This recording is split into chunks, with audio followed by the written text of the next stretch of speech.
Hello and welcome to TIO Stadium for Hall of Fame round in the NTFL. It's Beat Bad Energy AFL NTV. My name's Ed Cowlishaw, joined in commentary as always with Dave Kennedy. And Dave, as Tiwi Bombers versus Southern Districts, 1 versus 3. Couldn't want a better match for this afternoon. Yeah, no, thanks for having me once again, Edo. Should be a ripping game. Plenty of form from the Tiwi Bombers, still sitting 5-0 undefeated on top of the ladder. And, of course, Southern Districts, I guess, the big story this year. Big Damien Cupido up forward, 46 goals thus far, and doesn't look like stopping anytime soon. So it should be a great battle to see how these two teams go today. Be interesting. We know that Fev's going to be lining up for the Tars this weekend. He's given Cupido a 46 goal head start. He's got to get his boots a-cracking for the Tars a little bit later on tomorrow against St Mary's. Another great game. Darwin and Wanderers today as well. And a big game tomorrow as well down at Nightcliff Oval. Two teams that are desperate for a win. We saw Nightcliff firsthand last weekend, fell away badly in that third quarter, and Palmerston, who are just craving a win. Both sides desperate for it. Great games all over the weekend, perfect for Hall of Fame. Yeah, no, a cracking weekend of footy, Edo. Really looking forward to seeing, as you said, that St Mary's and Waratahs game with the Fevolution in town. But I guess bringing our attention back closer to home where we are now, this today really shapes up as a great game. Southern Districts yet to record consecutive wins this year, so coming off a reasonably strong showing against a gallant and desperate Darwin outfit last week. They'll be keen to I guess, put in a big showing against the premiership favourites, I guess you'd say, at this stage of the year. So what you're saying is that the districts don't like even numbers because it's round 6, so it could be that they're due for a loss. But, geez, they've got some big ins. Obviously, we've named Damien Cupido, but Willie Farah, of course, an NT Thunder champ and premiership player, and a Brisbane Lions premiership player, and good mates with Shannon Rusker. Desi Headland also making his debut for the Crocs today. Yeah, definitely the 1998 number 1 draft pick, Des Headland, into the side. Obviously a bit of a talking point during the week, and as you say, Billy Farah back into the side, and really should add a bit of depth. Districts look like they've really stacked their side for this game, and it should be an absolute cracking game. Also, you got Aussie Wanamiri out there, Ross Tunkatalam, who was playing in the Eastern Conference of the NEFL competition, along with his great mate Bradley Pelopamini last year. Aussie's been playing with the Thunder of late. Paddy Heenan's out there, the Jet, that we love to see. So there is going to be so much talent on show. Then you've got Nichols medalist Matt Kennard, also my man Gleeson, who has just been sensational for the Crocs today. Tell you what, we're about to get underway and we're looking forward to it. Bongetti goes early there. McGinniskin taps it away. Under pressure now. Bongetti trying to get a foot to the ball as well. Premiership play with the side last year. Away go the Crocs. They're going towards the airport end of the ground. And just outmarked there was Willie Farah. Oh no, got the edge in the back. He'll take the free kick. Looks to play on quickly. Oh, just a lazy sort of kick. It's rusty. Hasn't played for a couple of weeks. Cupido didn't die for that one. Gleeson going in hard. Cupido tried to shark that one. Tipperman Mary loses a handle on things. Crocs got some space. Another worm-burning kick. Geez, they're making it hard for their forwards at the moment. On the outer side, long bomb going inside the forward 50 and a fine mark taken. Brilliant mark indeed. They play on quickly, find Cupido, and he'll line up from 20 metres out. So really good work. He plays on himself, snaps on his left, and pushes it to the right of the post. So they're trying to move it quickly, obviously trying to beat the Tiwi Bombers at their own game, Dave. Yeah, interesting start there. They, I guess, just butchered the ball a little bit by foot. They had plenty of free players. They do look to be Cupido conscious early on. So Munkara, that's Dion, loses the handle on things. Bradley Pelopamini tackled. Away they go. This time the Crocs, the old 7-point play. No, just the 2-point play. The kick there by Armat just offline. And, the Bombers under perceived pressure at the moment. To take the kick in is Tippin Woody. This is Albert. And he'll look to settle things down here for the Bombers as they huddle at centre-half forward, looking to make a break for things. He goes long and low, looking for Dion Munkara. Matt Kennard ends up with the ball. He's a lovely long kick, but then again, peppering for an out of bounds on the full. So the Crocs with all the momentum at the moment, but they're just rushing their shots at goal. Yeah, Tiwi are looking to, huddle here at centre forward to get a kick out of their defensive 50. They've been struggling to get it past that half back line, but they look like they're going to get away here in the form of Patrick Heenan. So onto the outer side, Heenan goes towards the scoreboard, kicking for touch in fact, and just bounces in front of Bongetti, and also out there on the outer side in Munkara. So nothing really much happening so far on the scoreboards. 2 behind the Southern Districts to Tiwi, yet to score, going 2 minutes in on Beat Bad Energy AFL in TV as the ball is thrown in. Some tunnel ball action. Tipperman Mary linking up now with Battams. A low trajectory kick. Here comes Rossi Tungatalam. He's good with the ball. They play on quickly. The Bombers just scooting away to the first major of the day. Brilliant stuff indeed. And the first major going to an ex-demon in Aussie Wanameri. Yeah, no, great passage of play there from Tiwi. That's what they're so good at doing. They won the ball there at the clearance, able to run the ball away from that stoppage, and just too much pace there.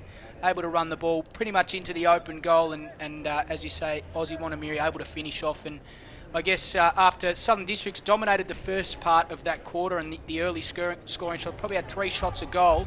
Tiwi draw first blood and go ahead on the scoreboard. And this is what they were, anticipating. Obviously, the Crocs and their coaching staff with Shannon Rusker at the helm, that these quicker point-to-point goal kicking, they do run the ball so well as Gleeson just burrows his way in, gets a quick kick away, looking for his mate in Gilligan there. He taps it out in front of himself. Geez, he's working hard. I should say it is Campbell. Campbell working hard again. Good work there by Paddy Heenan. He runs off quickly. Red shirts all over the place. It is Bradley Pelopamini. He links up now with Christian Height. He goes long in the Wanameri direction and marks out, laces out. He plays on quickly, lines it up. He's back in form, Aussie, and we love to see him flow on like that. 2 straight to Aussie, 2 straight to the Tiwi Bombers, and they've got a handy lead.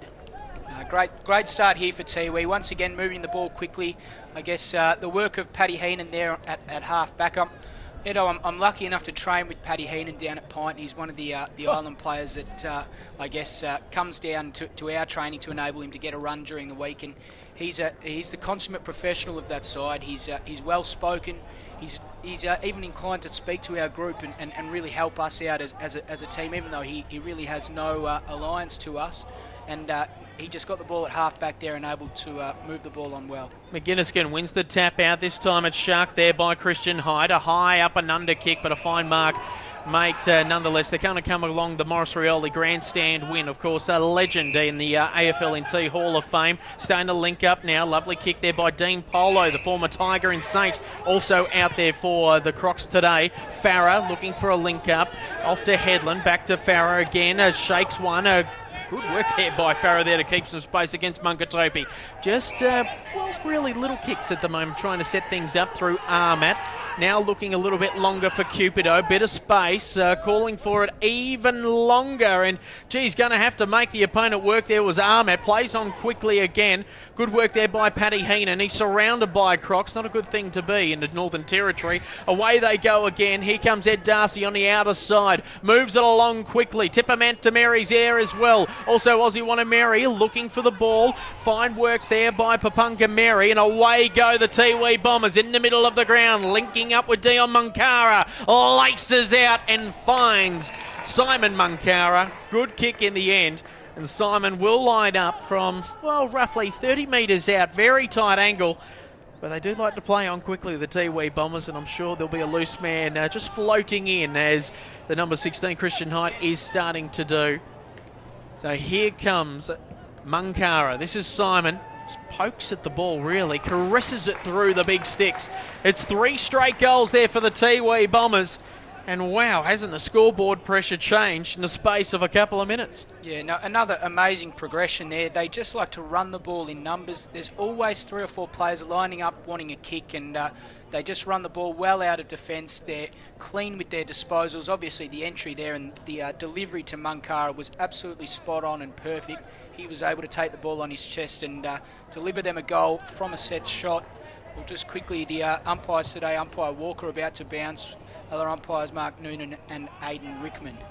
So Height, who's been influential in the middle so far. McGinniskin tries to chap it out. Bongendi sharks it in the end. He plays on quickly. Tungatalam under a bit of pressure at the moment. But geez, he's got some silky skills. He plays on quickly. Bombs a long free kick going back into the middle of the ground.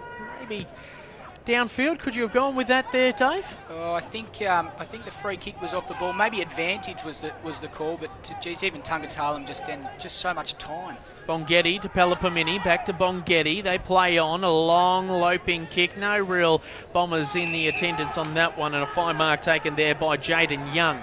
So Young comes along the Morris Rioli grandstand wing, into space, in fact. Geez, great effort there by Dion Munkara. Tapped down there by Bonghetti, sees it over the boundary line, and it will be thrown in right in front of the interchange gates. Umpire Walker's called that one deliberate. He's quick to get onto that one, so it looks like they're going to be hot on that all day now. I'm sure Walker would be happy that Star Wars has been picked up by Disney now. As the move ball goes long into Willie Farah, gets the free kick for over the shoulder. And Roland Cunningham under pressure as Des Headland bombs it long in the Cupido direction. 2-on-1 situation, uses his body well, and the umpire says he was interfered with. He'll take the free kick from directly in front. Don't think he'll play on from this one. Yeah, no, interesting to see there already. First entry that's come in, I guess, long to Cupido. Although they gave away the free kick on this occasion, Tiwi did get the extra man back to create the 2-on-1. So they're obviously very Cupido conscious, as any team would be if someone's kicked 46 goals at this stage of the season, as he goes in and kicks the goal, and I guess gives Southern District an inroad into this game.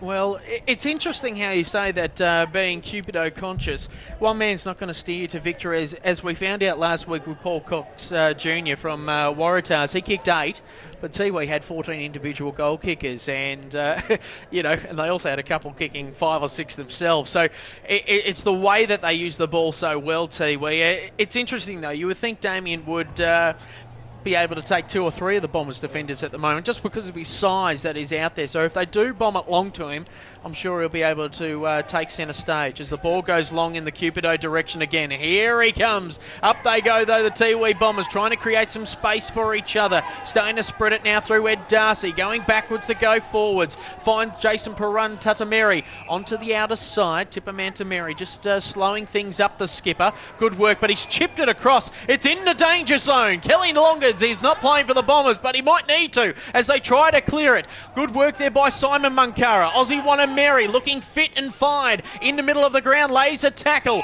Fine lead up there by Willie Farah, his Thunder teammate there from Aussie Wanna Mary. Here comes Desi Headland. He'll look to bomb it long again, Willie. He does. Pops it up in the direction. Can we find a Gilligan mark? Yes, we do. Kicked 7 last time we saw him play. He plays on quickly and doesn't want to hold up any longer. It's a hot day out there. They want to get this game done and dusted as quickly as possible to get another chance at it. So Gilligan gets his first for the day, and Elroy will be pretty happy with that. So 2 quick ones there now to Southern Districts. 2-2-14. They trail Tiwi Bombers 3 straight 18.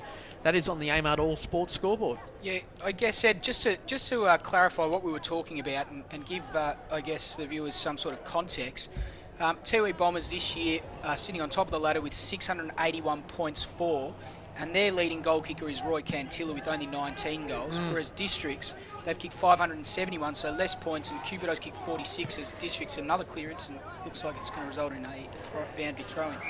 Yeah, it's interesting that you mentioned that. I mean, they're both high-scoring teams, but their Districts funneling it through the Cupido direction, as you would, and the Bombers, well, they've got just so many goals coming out of their midfield, which makes them even more dangerous, and, actually premiership favourites at this stage. Tap down again, good work there by, free kick going the way, just interfered with in the ruck, and the free kick will be going to Ben McCasker. So McCasker off to Tungatulum. Heenan, not really 15 metres away, so not really giving him too much of an option. Instead, they go even longer. This time finds Donald Mungatopi. Off to the jet in Heenan. He takes one bounce into the middle of the ground. Plays on quickly. Bonghetti putting his head over the ball. Maybe a free kick missed on that one, but away they go. Brilliant work there by Roy Cantilla. He'd be itching to get his name on the scoreboard. Away they go again. Little chip kick in there by Papunga Mary from Samson Mungatopi. Plays on quickly. In trouble, Bonghetti chips it across, and a fine mark is taken. That time there by Christian Height, and he will line up from 20 metres out on the slightest of angles. Once again, all stems from that run-off halfback. Paddy Heenan broke the lines, able to spear the ball in towards half-forward.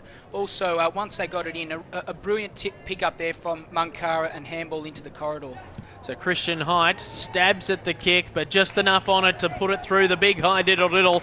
And that's the 4th on the board. They'd be pretty happy with it, the Bombers. Kicking straight for a change. I know I've been lambasting them a little bit lately on Game On recently during the week, saying that they they kick 13, 87 or something like that. But I guess they're sticking it up me and other supporters out there because they're turning on a show. It's 4 straight 24, the Tiwi Bombers, to 2-2-14. I reckon their supporters will be smiling from ear to ear so far. Yeah, no, definitely. I think the match so far to me is reasonably evenly poised. I think Tiwi, their biggest strength is rebound 50. When they get the ball at half back and they run the lines, they're a dangerous side. But Southern District's still playing well and getting plenty of inside 50s. So Jaden Young doing the ruck work. Might have to ball it up again as the ball trying to chip it away there was Ross Tungatalum. Kennard chases after it. Also in attendance there is Simon Munkara. It's toe-to-toe sort of action here. You would have thought that they were running at Flemington the way they were going about it. Free kick probably going away the Bombers, and it will do for a high tackle.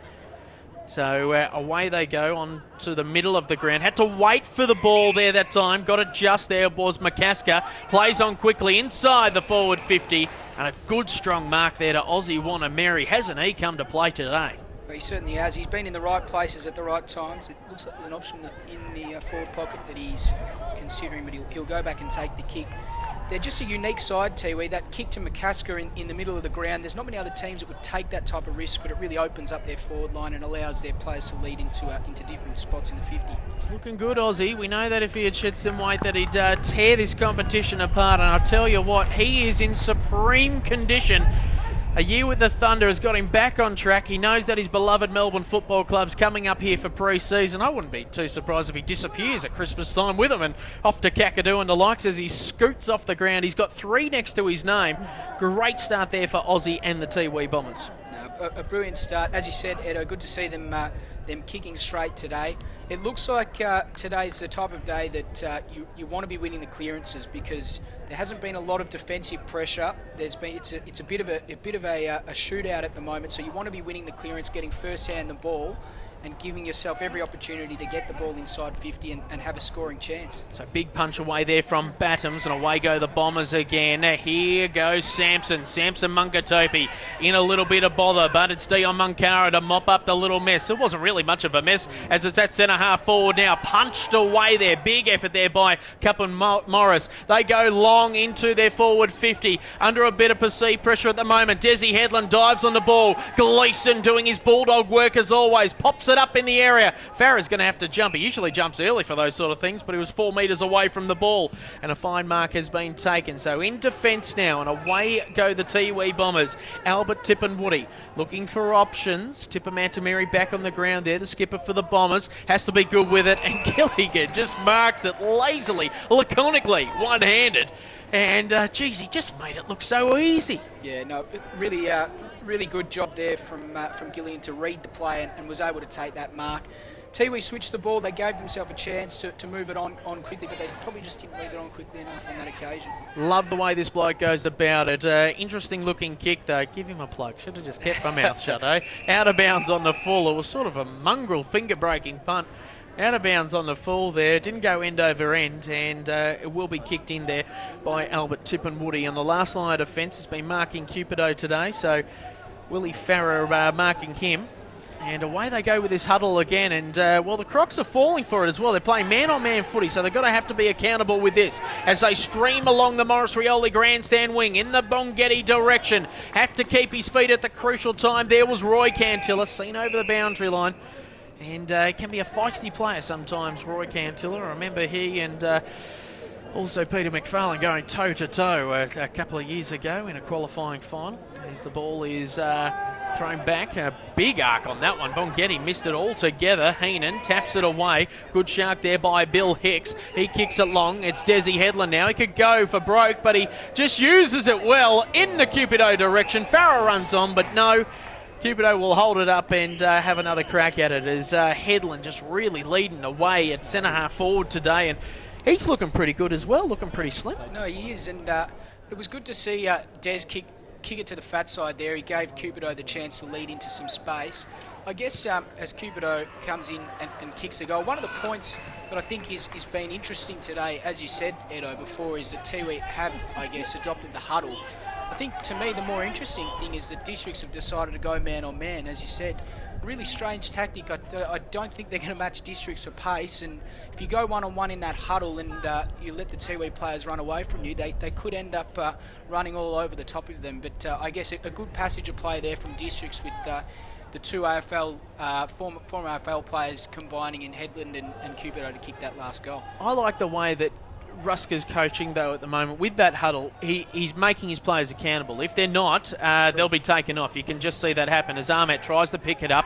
Good work there by McGinniskin. Back to Armat. Torpedo punt inside the forward 50. Up goes Farah. Oh, nearly takes it. Falls awkwardly. Let's hope he's okay with that one. Just shaking and baking, rattling and rolling the Crocs inside their forward 50. Here comes Chris Smith. Laces out and another one for the Crocs. They're not going away. Oh, by no means. And it's 4-2. 26 to 5 straight 30. We've got a game in our hands today, folks. If you're not doing anything, you're in the area, listening on your iPhones or anything like that, make sure you head down to TIO Stadium. It's a crackerjack game. 17 minutes gone on the Amart All Sports scoreboard. 5 straight 30, the Bombers, to the Districts 4-2 at 26. Yeah, once again, Edo, another goal from a clearance there, effectively a centre clearance. Looks like it's going to be a really attacking game of footy today. So I guess that the team that's going to come out on top is the team that's able to defend more efficiently and effectively. So away they go again. Bongetti goes early. Armat sharks the ball. A little, well, do-si-do sort of a kick. Heenan mops that up, puts it out in front of Bradley Pelopamini. Great turn of speed now, twisting and turning inside the forward 50. Doing some slips catching work there for Mungatopi. Ends up with Papunga Miri. Lovely looking kick. I reckon he's kicked another sausage roll. Papunga Miri this time for the Tiwi Bombers. Yeah, no, once again, as we've said all day, another goal from clearance, from a centre clearance, and that time it was Heenan and Pelopamini combining. They just look to have so much time and so much space, and the kicking efficiency of this team is absolutely incredible. You know, as I said, I have the pleasure of training with Patrick Heenan, and there is such thing as a kick being too good, Edo. It's the one that comes at you at 100 mile an hour at your head, and you know it's the the kicks are too good, but not for these players. They're lace out and they're perfect. That's exactly where they want them. Your hands work, yeah? Sometime. As the ball goes forward again. Here comes Papunga Mary, taking a couple now. Oh, he's just shaked one as well. Sold some candy. Does a worm burning kick. Doesn't get it past the last line of defence, but under pressure there is McGinniskin trying to work it forward yet again. But here's Roy Cantilla. He's got his first of the day, has he? The umpire had to work for it. And he has. He gives us the 2-finger salute. And another one on the board there for the Bombers. Well, really quick movement once again inside the 50 from that centre clearance. It was a great one-on-one win from the Tiwi player. I'm not sure who it was on this occasion, but a good win, and they were able to finish off with a goal. So another good transition.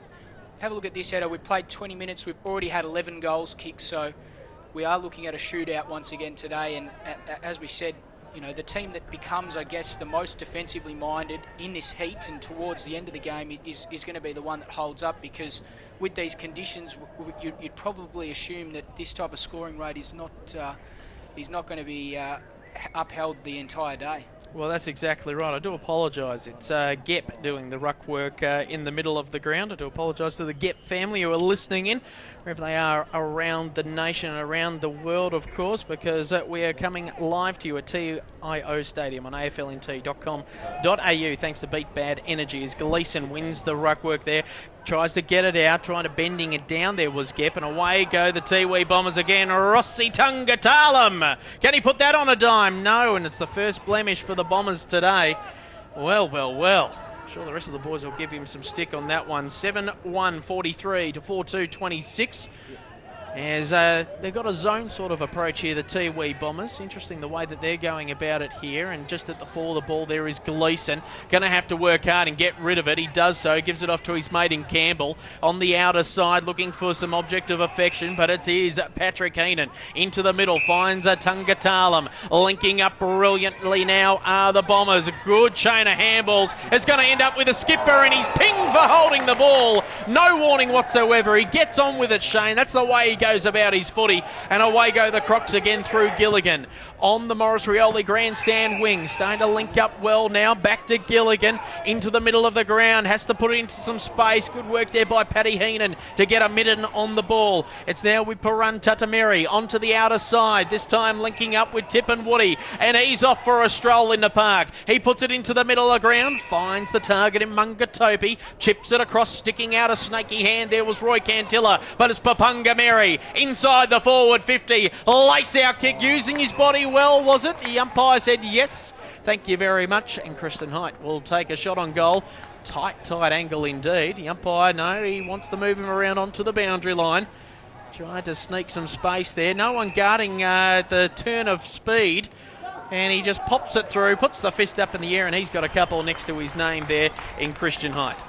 I think Shannon Ruskett would be absolutely tearing his hair out after that. He hasn't got much at the moment. That error is almost criminal from Southern Districts, to allow Christian Height that much space to run around the body and kick what ends up becoming an easy snapshot on a day when I guess goals are flowing, and momentum is going to become a big part of it. That's almost an injustice for the Southern Districts defence. It was a great tackle earlier on in that transition to save what looked like a certain Tiwi goal, and they were able to get up forward. They just need to, be a little bit more composed with their kicking. Tippermanta Mary goes again. McGinniskin punches it away. Good work there by Roy Cantilla, looking to handball it off, and away go the Bombers again. Lovely lace out kick, and finds the target. Well, we talked about accountability early on there out of defence, and this time it's Jerry Cunningham who's going to be lining up on a 45-degree angle. Would have been nice to see him play more games for the Thunder this year. Sort of disappeared off the radar a little bit. I think a little bit of discipline was involved in that one there, but he really did light up the night sky in the tail end of their premiership run into the finals last year, and I think he kicked 34 goals in a couple of weeks actually, so he is a lively prospect as well as he lopes on in. Nice sort of laconic style yet again, but straight through the middle. Beautiful kicking style there from Jerry Cunningham. And there's 9-1-55. Incredible goal kicking. 9 first quarter goals there by the Tiwi Bombers to 4-2-26 there for the Southern Districts Crocs. And, well, this game's got out of hand very quickly. Yeah, no, as you said, Edo, Jerry Cunningham's a player that you don't want to give it too much confidence to if you're playing against him as an opposition player. He's, as you said, at the end of last year, he became the dominant forward in the competition, and there's not much of him, but when he gets away, he's able to finish most of the time. He's got great skills, and he's able to give himself so much space with that speed that he's able to take uncontested marks a lot of the time inside their forward 50. Another tap-out win there by Gep. Papunga Mary and Palapamini linking up now. It's Papalapamini. Kicks it long in the Aussie Wanameri direction. Putting it out in front of himself. There is Rossi Tungatalam trying to shake McGinniskin. He puts it on a dime there to Bradley Palapamini. Lace-out kick for goal. High fives everywhere. It's absolutely sensational, scintillating football here at TIO Stadium on AFL NTV. All thanks to Beat Bad Energy and the Tiwi Bombers. They're putting on a show. No, incredible football here from the Tiwi Bombers. This is all stemming from the centre clearances at the moment. They're getting first hands on the ball. I think I've counted 5 goals from direct centre clearances for the Tiwi Bombers. So when not only are they getting the ball forward first from the centre clearance, they're getting the ball without much pressure from the midfield, which is it's enabling their midfielders to hit targets up forward. I guess generally speaking, at a centre clearance, there's generally a lot of pressure. You might get a quick kick forward, but Tiwi at the moment able to kick uncontested inside their attacking 50. Well, the Crocs are winning the hit-outs at the moment, but it's just the Bombers all over the place that are really using the ball so well. Farah leads, a lazy kick again into the forward line. They're just losing a little bit of toe on that as they're under pressure again, the Crocs. Now they're on the outer side. Here we go. Working hard now is Bill Hicks. He's in a bit of pressure again, trying to link up there with Campbell. He does so. McGinniskin's come up forward from the back line.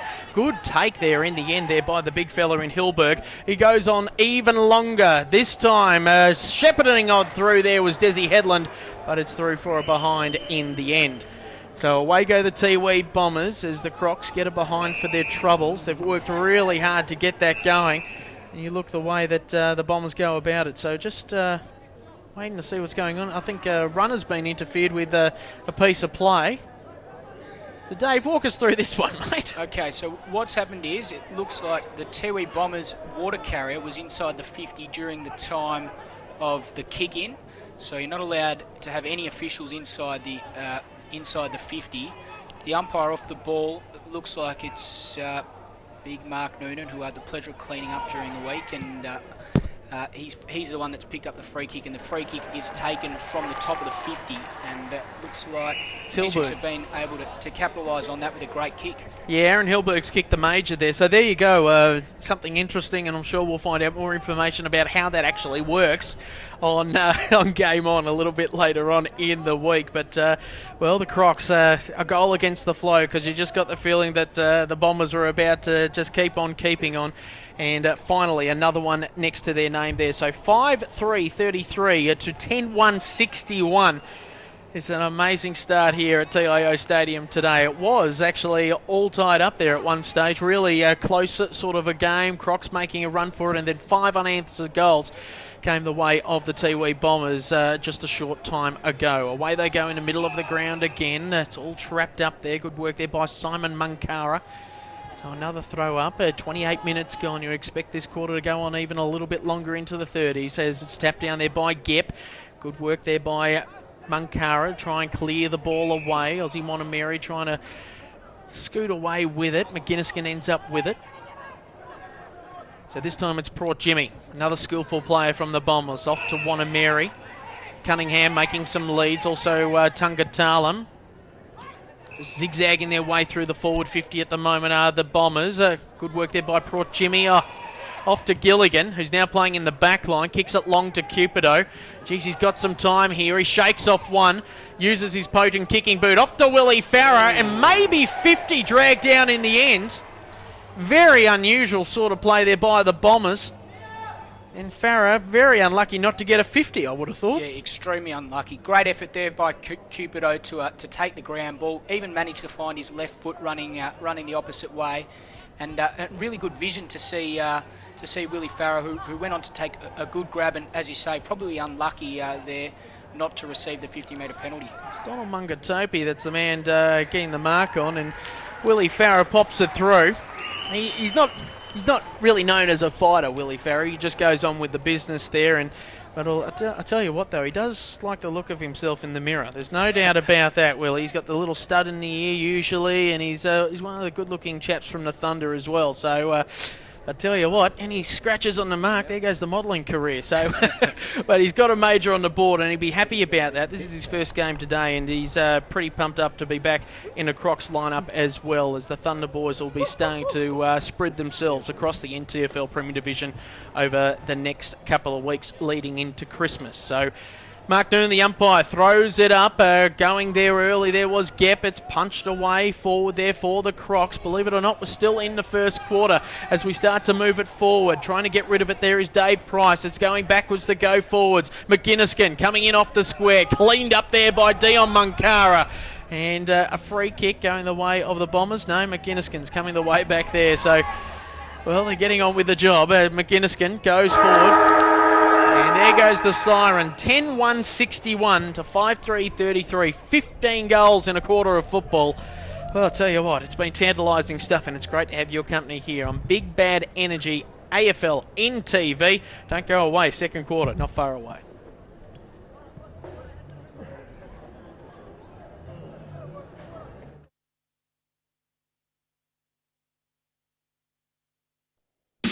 Kennards makes your job easy. Kennards make it even easier for you by having a huge selection of the latest equipment.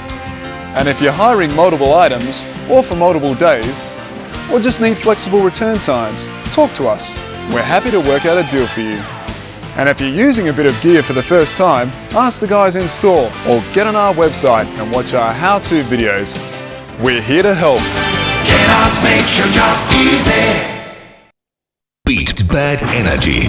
The future of renewable energy. 7 a.m. to 7 p.m. 7 days. Solar power, solar hot water, solar air conditioning. Contact 1800 Beat Bad today or visit online beatbadenergy.com.au. We're joined in this week's Beat Bad Energy Minute by Buffalo star Jordan Wilson-King. How are you, Jordan? Yeah, good, thanks, mate. Yourself? Yeah, doing well, mate. Now, you guys a bit up and down at the start of the year. You've had a win early, which is good, Yeah. but a couple of losses. How's the club going at the moment? Yeah, no, the club's going good. It's good to have Mark on board, along with Ronnie Burns and Gavin Greenoff. Club's really going somewhere. Structure's a lot better compared to the last 2 years. It's good, mate. All right, well, we'll get into the Beat Bad Energy Minute now. So we'll kick it off with the first one. Who do you think's going to win the Nichols medal this year? Probably Philip Wills. It's going to go all right? All right. If your team makes it to the grand final, who do you think you'll play? I think we'll play against St Mary's. All right. Who is the most annoying player at your club? Most annoying player will have to go to Damien Williams. What would you spend your last $20 on? $20, buy myself a nice meal and probably chuck $10 in the fuel tank. Fair enough. Who are 3 people that you'd love to invite to dinner? I'd love to invite Barack Obama, Gary Ablett Sr. and, of course, my brother Sean Wilson. Well, you never know. Barack might have a bit more extra time on his hand after this week, so you could get him, eh? That's exactly right. All right, who is the player at your club that people should be looking out for? Probably be looking out for Josiah Macy Tippelmanau, I think his name is. Yeah, young fella played his first game on the weekend. I think he got Rising Star this week, so he's definitely a player to look out for. Good work. Who is the toughest person you've had to play on in the NTFL? Toughest player I've had to play on? Henry Labastida. Yep. Definitely a tough player to play on. He's very small and gets in and under. No worries. And the last question is, what's something that not many people know about you? What's something that not many people know about me? Probably that I spent 3 years at boarding school down in Adelaide. It's probably the only thing that a lot of people might not know about me. It was a good time? Yeah, no, I enjoyed my time there. I finished year 12 and stuff like that, so it was good to go there. Something different as well.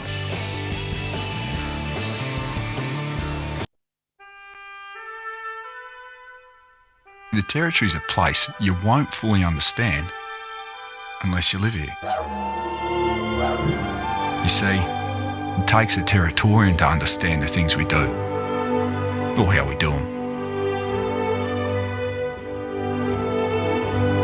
It takes a Territorian to understand how we think, to understand how we feel, to understand pain, to understand each other. Understand fun. And always be there when we need them the most. Maybe it's not for others to understand, because maybe it's just for Territorians.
And welcome back to TIO Stadium. It's round 6 of the NTFL Premier Division, and I will say this, it's AFLN TV. Check us out, aflnt.com.au.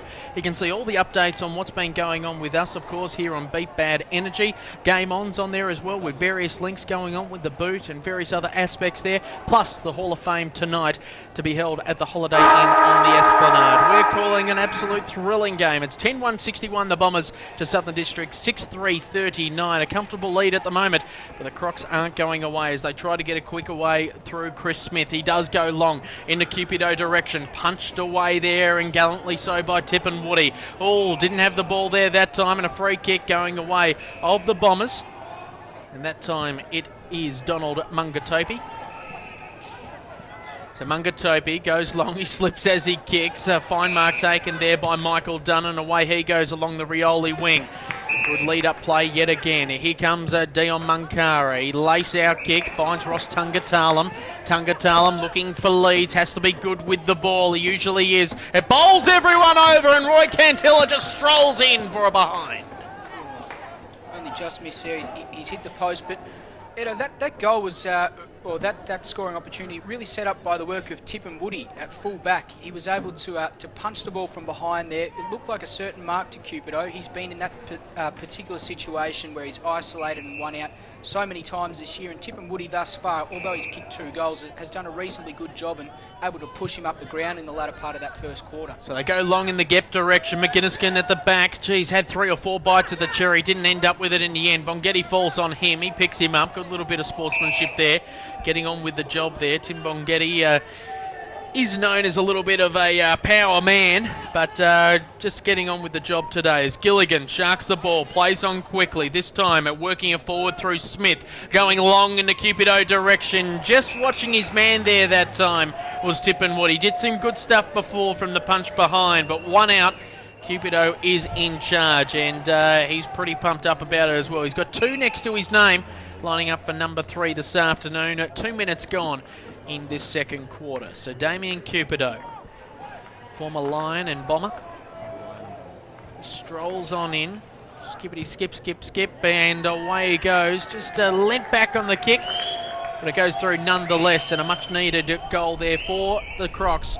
It is 6-3-39 to 10-2-62. They're within striking range, there's no doubt about that. Oh, they certainly are. On a day when there's plenty of goals available, it was a great kick in there from Christian Smith. He was able to kick it to the same side that Cupido was on, and obviously one-on-one and pound for pound, Cupido will beat Tippin Woody every time. I guess if the delivery is that good in for Cupido all the time, you may as well kick it to him. But obviously, I think Districts, as you said, Edo, really still in this game and still in there with a good chance. Going there early was Gip, and away go the Tiwi Bombers. Shark there that time by Palapamini. Out in the jet direction. That's Patrick Heenan I'm talking about. He's being hassled to the call. Great work there. Just shook off there, Campbell. He put it laces out in Bongetti's chest. He pops it up. Interesting looking kick, but it's going to fall to the hands this time. What I would think is Port Jimmy. In fact, it's Dion Munkara. Good mark in the end, in the right spot at the right time. It was covered in the end, of course, by Christian Height, who was leading into the space. And Bongetti might end up with a goal assist out of this. So Dion Munkara put another major on the board for the Tiwi Bombers. Good looking kick off the boot. Umpire likes it as well. All clear, and another major there for the Tiwi Bombers. Their first of this second quarter. 11-2-68. To 6-3-39, and despite the range of margin here, it's out to 29 points. But you just get the feeling that the Crocs, if they put a couple on the board, this game could just get even tighter and tighter. Yeah, no, you certainly do, Ed. I guess in this game where there are so many goals, it does become about, I guess, getting momentum and kicking a few goals during I guess, a passage of good football. So on this occasion, Tiwi were able to get the ball forward, and Bongetti, an interesting kick, but one that worked out. A bit of loop on the ball and ended up being a perfect kick, and Munkara able to finish well. So 29 points the difference. Trying to get the handball out there were the Bombers as they go in forward again, and a fine mark taken there by Ross Tungatalam. He is a supreme talent indeed. Former Thunder Premiership player. So Ross Tungatalam Plenty of options on board. Bonghetti's not going to make a lead, even going longer there. Height says go for goal. So he'll kick from just outside 50. Uses all the skill and strength that he's got, and he puts it through for a behind. So 11-3-69 to 6-3-39. Even 30 points. So McGinniskin to kick in. Good long penetrating kick. Looking for some sort of an option.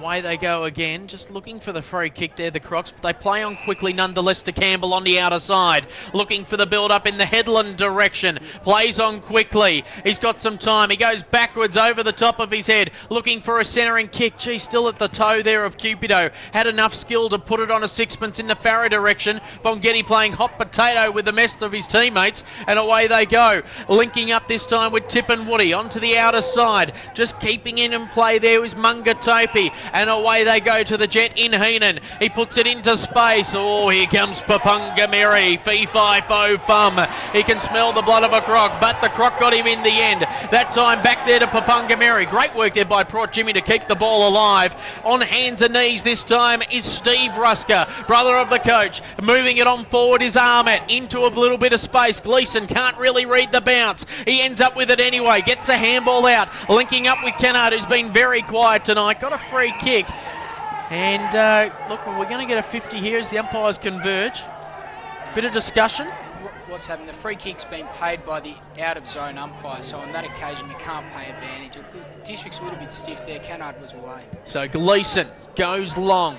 Bit of a ball magnet. Up goes Farah. Tapped down there by Dion Munkara. Linked up well there with Mungatopi. The Aussie Wanamiri, who's now playing in the midfield. So Height has the ball at centre half forward. He plays on. Gets rid of Gleeson and moves it on forward. And Jerry Cunningham has marked 45-degree angle. Plays on quickly. Chips it across the Height. He has to play on now. He snaps across his right and puts it through. Jeez, their play on football can sometimes get him into trouble. But nonetheless, it's pretty footy nonetheless. Yeah, no, another good transition there from the Tiwi Bombers. Obviously, Districts had the ball in the middle of the ground at a set play, and they weren't able to hit up a target. They just need to really compose themselves and work on that kicking a little bit, because they know that once they lose possession of the ball, Tiwi generally are going to rebound and punish them on the scoreboard.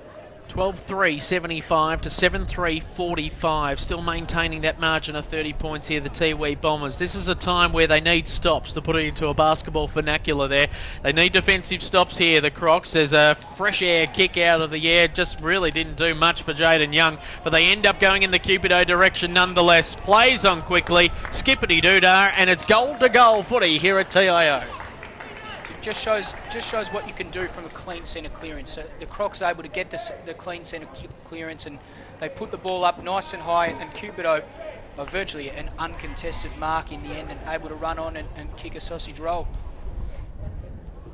So 75 plays 51. Jeez, it's fast break footy, especially considering the conditions out there. It's pretty damn hot. 33 degrees, that's the expected top we're getting here today. There's no doubt we've notched that up, and the humidity's out there as well. So two of the fitter sides really going toe-to-toe here at TIO. So ball goes up again. Bonghetti taps it out, ends up with the ball, trying to get rid of it, kicks it away, shelves it away. On top of everything is Samson Mungatopi. He wraps it up, and then we're going to have another ball up. Interesting, Edo. In the break there, we were talking about how the scoring will dry up when it becomes hotter, but I guess maybe thinking about it, players do get tireder, the game does open up even more, we might even get more scoring in the second half. Away they go again, Cantilla around this scrimmage, Tungatalam on the outskirts of the play as well, being dealt with, and a free kick going the way there of Roy Cantilla. No, being pinged for holding the ball, in fact. So away they go, this time through Steve Rusker. They go onto the fat side of the ground, linking up with Headland. He hand passes on to Dean Polo. He moves it onto the outer side, looking for his teammate in Chris Smith. A goal kicker today for the Crocs. Going along in the Cupido direction. He's got 4 next to his name. Gilligan's there as well. But a free kick has been picked out by Mark Noonan. What's happened here, Edo, is late call from the boundary umpire. The ball was actually out of bounds. We'll have a boundary throw in at half forward for the Crocs. So they've got away with it in attacking mode. The Crocs. Plenty of space in front of Damien Cupido and also young Elroy Gilligan in their forward line. Just being muscled off the ball there. The ruckman really didn't get a chance at it, and scooting away now is Aussie Wanamiri as he's just mucking around with it on the scoreboard wing. He goes inboard, linking up brilliantly. Oh, geez, just dropping what he probably could have taken there was Ross Tungatalum. Moves it along this time through the orange boots of Roland Cunningham. Kicking it up forward. Just good work there by Jerry Cunningham. Off his knee. Interesting if they call it out of bounds on the full. No, they don't. And it will be thrown in. So deep in the forward pocket for the Tiwi Bombers. Aussie Wanamiri getting it done at the clearance. It's good to see him even burst out of the pack. So he's really on today. Obviously 3 goals in that first quarter and running out of the clearance there once again. So Christian Height, not living up to his name. He's not really a big lad. And there was no ruckman there for the Tiwi Bombers. Can't expect Bongetti to be scooting all over the ground. So away they go again. This time it is the Crocs. Up along the wing. Here's Bongetti. He nearly made it to the contest. Armat chips it in front of Willie Farah. Oh, he's going to have to work hard there. Great work there by the Bombers to create some space through Ed Darcy. Off to Wanamiri again. Into the middle of the ground. Off there to Mungatopi, to Patrick Heenan. Great turn of pace. This is what we love to see him do for the Thunder. He's done it for the Bombers. No, he hasn't. It's through for a behind. So champing at the bit there was Patrick Heenan. 12-4-76, 8-3-51. Crocs play on quickly. Kennard been very quiet, heads in his direction. Oh, geez, he's been probably pinged for holding the ball, you would have thought. No, play on, says the umpire. Lost the handle on things. Great work there by Samson Mungatopi to trap things up. But here come the Crocs on the outer side, looking for options. They go inboard to Ahmed, and that's where it falls down at half forward. But it's Headland that leads into some space. Cupido and Farah at the back of this ball. Cupido ends up with it. And a great lead up and mark. And he will line up on a 45-degree angle. Probably kick just on 50. Yeah, good measured footy there from the Crocs. They're able to hit up 4 targets in a row. Obviously, onto Headland, and Headland into the Dukes of Cupido, who'll go back and kick from outside 50, but I'm sure he'll be backing himself from here. Well, he's got 4 next to his name. He's leading... equal lead of goal kickers there with Christian Height today as he kicks from right on 50 and just doesn't get the accuracy right. So it's another behind there for the Crocs. So 8-4-52 to 12-4-76. Terribly accurate kicking today. It's fantastic to see. Really excited about that as they move it along to Jet.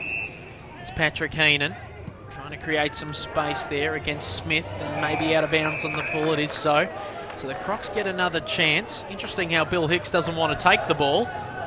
He will in the end. What's going on here? It's off hands, is it? It is, so it will be thrown in, and Southern District supporters not happy about it. So ball thrown in. 2 little fellas doing the ruck work that time in Badhams and also Armat. Play on, says the umpire. Armat kicks into space, and Cupido's going to end up with it. So the old advantage play, catching everyone out yet again. Don't stop until you hear a couple of whistles. Caught everyone out except Cupido there, and I saw him lead, and he was he had 5 or 10 metres on them before the Tiwi defenders realised what was going on. So good smart play from him once again. It's a dangerous rule, that advantage rule. If you play on and do wait for the 2 whistles, it could be a 50 paid against you. Very dangerous indeed as Cupido goes on long, and this time a little bit more accurate. He's got another major. That's 5 for him. He's heading for a big day out. 13 minutes into this second quarter, and a much-needed goal there for the Crocs. It is 9-4-58 to 12-4-76. And, well, look, they're still within that range. They haven't really gone crazy with it. Most games back a couple of decades ago, you would have thought 4 goals up, in control, really, and you can't really see the other team coming back. But in modern footy, they're definitely around the striking distance. Yeah, certainly are. Only 3 goals in it, and we're only 13 minutes into the second quarter. We've had 21 goals, so there's plenty of time for the Crocs. They just need to compose themselves with their kicking skills. So Kennard, an up and under kick, heading in the direction of Perun Tatameri. He taps it away into the ascendance there of his teammate in Ronald Cunningham. He's on the outer side. He chips it across, looking for Jerry, and Jimmy's there as well. Just tapping it forward. Good use of turn of speed there by Jaden Young, but he is up against a couple of live wires in the Bombers. In the back, you would have thought. And a free kick is going the way of the Crocs. So the Crocs on the outer side, looking for options. This is Morris. He chips it across, finds McGinniskin. Hope he's got the sunblock on, mentioned that earlier. XP 30 plus, you definitely would think out there today if there's any more increase in that SP. As they move it into the middle of the ground. Been interesting today is David Price, influential a couple of weeks ago, obviously, against the Buffaloes. Plays on quickly now, go the Tiwi Bombers in the area of Ronald Cunningham and seen over the boundary line just in front of the scoreboard. And the Amart All Sports scoreboard says the Bombers in control. 76 plays 58, 15 minutes gone. I think Districts on that occasion coming off halfback, they were really looking for options. Reluctant to switch the ball, which is interesting, unlike the Tiwi Bombers who are, I guess, looking to switch the ball, especially in the middle of the ground at every occasion. Here we go. Free kick has been paid. Looks like the umpires had a bit of a conference and I think may have resulted in out on the full goal. So Kennard goes to the jack-in-a-box and Willie Farrer. Now the options are mounting. Off to Cupido. Had too much on it. Gilligan's in the area. He needs to get out of trouble. He hand passes off there to Cupido. He plays on quickly. Can he bend it back? He can. A brilliant team effort there by the Southern District's Crocs.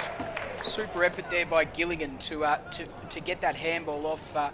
Gathered it and got the handball to Cupido, and a beautiful snap around the body, and he's kicked 5 now. So I guess after stemming him to only the 2 goals in that first quarter, he's starting to get on top, and I guess there's a match there with the Southern District scoreboard, only 2 goals in it now, so the Cupido factor is really coming into it now. Yeah, 6 goals there for Cupido there. Farrer overshooting the kick, but Gilligan mopping up, giving it off to his great mate, and away they go again. So punched away this time by Jaden Young, but here comes Papunga Mary. This is Rupert. He chips it across, pops it up in the area of Simon Munkara, plays on quickly, snapping around the body. Hands in the back, maybe. Roy Cantilla got away with a cheeky one there. He's under pressure in the forward line. They move on quickly. Snapping across his body is Jerry Cunningham, and it's just scrapes through for a behind, Aussie Jones style. And it is another behind on the board. 12-5, 77 to 10-4, 64. We're starting to link up now are the Crocs. Aaron Hilberg has been playing up forward for most of the season, now down back off to Gilligan. Great lead in the end, had to work for it. So Mark's in front of Tungatalum. Bombers just going through a quiet patch at the moment. So they move it along. Going backwards to McGinniskin. Nice build-up of play here by the Crocs. Linking up brilliantly again. McGinniskin goes straight down the guts in the Farrer direction. Up they go again. Good work there that time by Tip and Woody to create the contest. He's strolling away. Had to get rid of it. Farrer is chasing after the ball here. He's still going, Farrer. Dion Munkara goes even longer in the Jerry Cunningham direction. He hand passes off to Pelopamiti. They're just waxing lyrical at the moment. Jerry Cunningham eases back on a snap kick across his body, and another major there for the Bombers, building on possession. Well, they just made that look easy. I guess it was a really promising build-up from the Crocs there for coming across half back with McGinniskin able to kick the ball long, but rebound 50. The Bombers are just unbelievable. Their skill level is incredible. They seem to find so much space and have so much time to use the football effectively. And I guess shown there by Cunningham, just mucking around almost in the forward pocket, and in the end just casual snapshot from the boundary line and able to finish off with a goal. The scary thing is, we're not even a red time into this second quarter. The goals just keep on coming as Bonghetti uses the ball well. He kicks it out. Roy Cantilla mopping it up. Here comes Aussie Wanamiri trying to get it out. Puts it into space there for Tungatalum. But McGinniskin, he misread it. Tungatalum plays on quickly. This is heading in the goal direction. Another major on the board on Rossi. Take your hat off, son. That was brilliant footy. Sensational finish from Roscoe. He's an unbelievable player, and on that occasion, just one mistake, and the Tiwi are able to just punish sides like that. Their scoring ability and their scoring effectiveness and efficiency is just incredible. As we can see, the 14 goals, and as you said, Edo, we're not even in red time of the second quarter. No, it's unbelievable stuff the way that the Bombers are going about it, and already we've got multiple goal kickers coming left, right and centre. Off top hander, 8 different goal kickers here for the Tiwi Bombers already. They had 14 last week, really using the ball well as Bonghetti goes up early, takes it away there from Gep. He's getting frustrated, got rid of it. Ahmet up and under kick, heading in the Kennard direction. He marks unattended. He goes long in the Cupido direction, but it's Headland who marks one out. Brilliant mark. He's tight on angle, plays on quickly, finds the target in Gleeson. And the little Bulldog will line up on a 45-degree angle, roughly 35 metres out. I guess, Edo, we have to give credit to Southern Districts. They've kicked 10 with a chance at an 11th against the reigning premiers. So, you know, they're scoring just as quickly as Tiwi almost. Defence definitely under pressure from both sides here today as Gleeson hits the woodwork. Unfortunate there. So 10-5, 65 to 14-5, 89. Really good game of footy here today, and very surprised that the crowd isn't bigger than what it actually is with the skills on display. As away they go, trying to link up this time is Parunta to Merry. He just goes backwards. He's stopped. He's completely stopped to get this kick right. Off to Bradley Palapamini. Tipperment to Merry. Hand passes over the top there, linking up well with Michael Dunn. They go even longer, and a fine mark has been taken by Christian Height. Will be lining up for number 5. Instead he goes longer. In fact, he's going for Roost. He's going for goal, and it's through for a behind. And he was called through by Simon Munkara to have a ping for it. Instead, he played on quickly and getting caught up in the excitement of this game. So, on the last line of defence now are the Crocs. Just chipping it to himself that time was Gleeson. Moves it onto the outer side. In fact, that's Gleeson there who punches the ball away. I should say it was Steve Rusker who kicked it out. And away they go again. This time it's Jaden Young on the outer side. Well trapped there by Bonghetti. He hand passes over there to Ross Tungatalum. Out of bounds. Will be thrown in 70 metres away from the airport end of the ground, which is the way that the Tiwi Bombers are kicking. Dangerous area on the ground for the Crocs. Obviously, Tiwi been dominating the clearances lately, so interesting to see what happens from here. So Samson Mungatopi around the spillage there. Also there is Smith, a goal kicker for the Crocs today. Papunga Mary, this is what we love, the big fella. He got maybe pinged for holding the ball. He was so. McGinniskin plays on quickly, heading up in the area of Mungatopi. But it's the Crocs now who play on with ascendancy, having to wait, stop and proper standing jump. It is a brilliant standing jump there by Willie Farrer, who always looks like he's getting tunnelled every single time he goes up. Little chip kick across, finds Gilligan, and Elroy will line up for goal. And hopefully putting another major there on the board for Crocs supporters. Only got one next to his name today. It was influential a couple of weeks ago where he slotted through 7 of his own. Damien Cupido kicked 11 that day. So it is Gilligan, I should say, who fails to really make the distance in the end. Headland, you can't really do that. I think that's a behind. You can't hand pass across the goalpost there, so just getting a little bit lazy there with the knowledge of the rules, and instead they go long again. So Bonghetti waits for the ball to bounce. He's under a bit of perceived pressure there by Hilberg. On the outer side, moves it along the wing, heading for Badhams. Trapping it there that time there was Steve Rusker, who will end up with the ball. He snaps across his body, finds the target there in Price. So Price chips it across, waiting for the players, well called out there.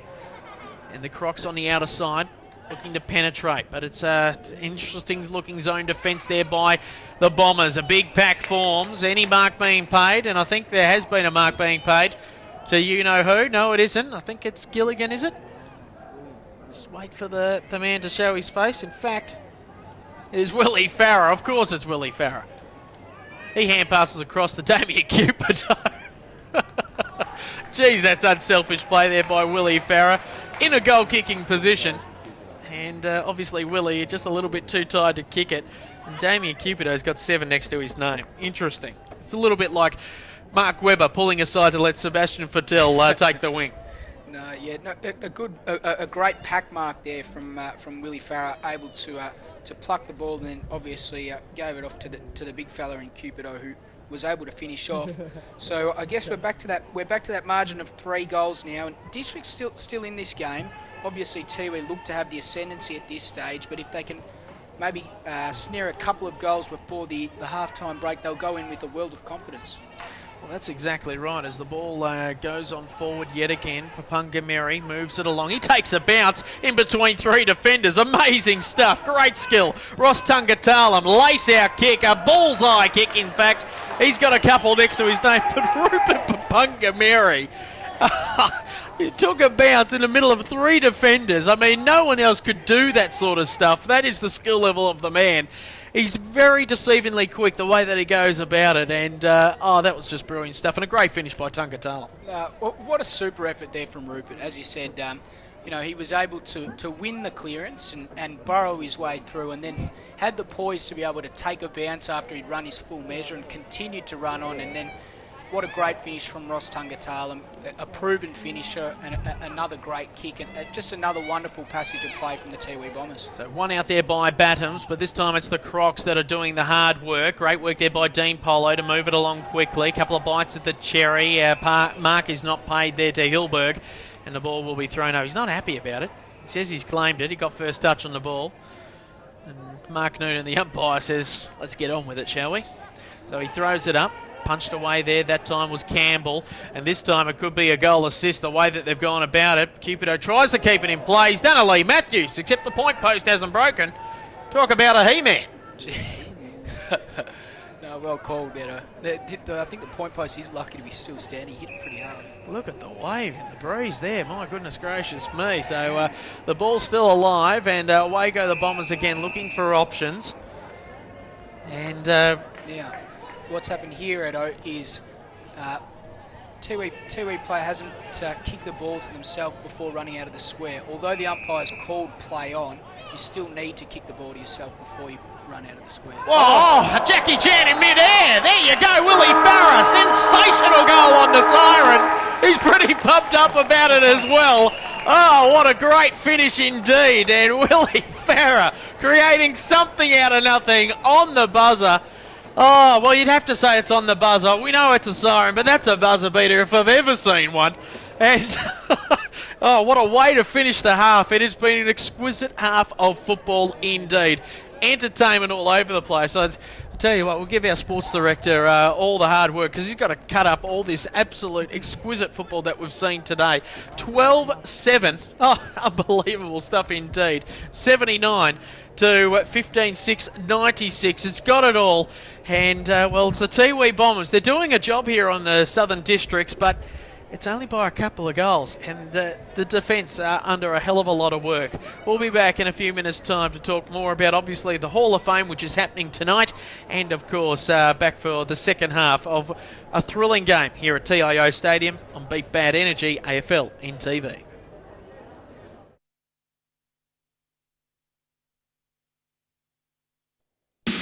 Kennards makes your job easy. Kennards make it even easier for you by having a huge selection of the latest equipment. And if you're hiring multiple items, or for multiple days, or just need flexible return times, talk to us. We're happy to work out a deal for you. And if you're using a bit of gear for the first time, ask the guys in store or get on our website and watch our how-to videos. We're here to help. Kennards makes your job easy. The Territory's a place you won't fully understand unless you live here. You see, it takes a Territorian to understand the things we do, or how we do them. It takes a Territorian to understand how we think, to understand how we feel, to understand pain, to understand each other. Understand fun. And always be there when we need them the most. Maybe it's not for others to understand, because maybe it's just for Territorians. Beat Bad Energy. The future of renewable energy. 7am to 7pm 7 days. Solar power, solar hot water, solar air conditioning. Contact 1800 Beat Bad today. Or visit online beatbadenergy.com.au.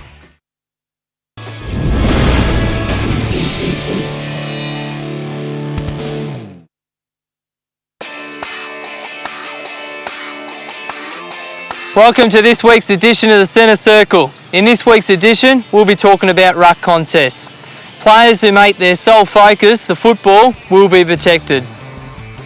In each of the following examples, both players are making a legitimate contest for the ball, resulting in play on. Players cannot push, bump, block or hold while contesting the ruck. All the following examples are correctly penalised. In this example, the red team is penalised for a push to allow a teammate to be the third man up to contest the ball. In the ruck contest, umpires will continue to penalise players who fail to touch the ball when they jump early in an unrealistic manner. Ruckmen who use a straight arm or use their leg to block their opponent from contesting the ball will also be penalised. Players who watch their opponents and not the ball increase the possibility of being penalised. In the ruck contest, players will be penalised if they block their opponent from contesting the ball. In these three examples, ruckmen are penalised for holding their opponents. Holding the wrist. Holding. Red ball. Players cannot interfere with the field umpire when he or she is in the act of bouncing. A free kick will be paid. Players cannot interfere with the field umpire when he or she is backing out from all bounces or ball-ups in the centre or around the ground. A free kick will be paid and it will be sent to the match review panel for a possible report and or fine. Ruckmen must commence and remain inside the large circle when contesting at a centre bounce, ball-up, and if a ruckman starts or steps outside the large circle, they will be penalised. I hope this helps all players, coaches, umpires and spectators in regards to the ruck contest. So it's pretty simple, ruck men and women. Keep your eyes on the footy and you'll be fine. We'll see you in round 6 of the NTFL at TIO Stadium. Kennards makes your job easy. Kennards make it even easier for you by having a huge selection of the latest equipment. And if you're hiring multiple items, or for multiple days, or just need flexible return times, talk to us. We're happy to work out a deal for you. And if you're using a bit of gear for the first time, ask the guys in store or get on our website and watch our how-to videos. We're here to help. Kennards makes your job easy. The Territory's a place you won't fully understand unless you live here. You see, it takes a Territorian to understand the things we do, or how we do them. It takes a Territorian to understand how we think, to understand how we feel, to understand pain, to understand each other. Understand fun. And always be there when we need them the most. Maybe it's not for others to understand, because maybe it's just for Territorians. Beat Bad Energy. The future of renewable energy. 7 a.m. to 7 p.m. 7 days. Solar power, solar hot water, solar air conditioning. Contact 1800 Beat Bad today or visit online beatbadenergy.com.au. We're joined in this week's Beat Bad Energy Minute by Buffalo star Jordan Wilson-King. How are you, Jordan? Yeah, good, thanks, mate. Yourself? Yeah, doing well, mate. Now, you guys a bit up and down at the start of the year. You've had a win early, which is good, but a couple of losses. How's the club going at the moment? Yeah, no, the club's going good. It's good to have Mark on board, along with Ronnie Burns and Gavin Greenoff. The club's really going somewhere. Structure's a lot better compared to the last 2 years. It's good, mate. All right, well, we'll get into the Beat Bad Energy Minute now. So we'll kick it off with the first one. Who do you think's going to win the Nichols medal this year? Probably Philip Wills. It's going to go all right. All right. If your team makes it to the grand final, who do you think you'll play? I think we'll play against St Mary's. All right. Who is the most annoying player at your club? Most annoying player will have to go to Damien Williams. What would you spend your last $20 on? $20? Buy myself a nice meal and probably chuck $10 in the fuel tank. Fair enough. Who are 3 people that you'd love to invite to dinner? I'd love to invite Barack Obama, Gary Ablett Sr. and of course my brother Sean Wilson. Well, you never know, Barack might have a bit more extra time on his hand after this week, so you could get him, eh? That's exactly right. All right, who is the player at your club that people should be looking out for? Probably be looking out for Josiah Macy Tipping-Manawa. think his name is. Yeah, young fella played his first game on the weekend. I think he got Rising Star this week, so he's definitely a player to look out for. Good work. Who is the toughest person you've had to play on in the NTFL? Toughest player I've had to play on, Henry Lavastida. Yep. Definitely a tough player to play on. He's very small and gets in and under. No worries. And the last question is, what's something that not many people know about you? What's something that not many people know about me?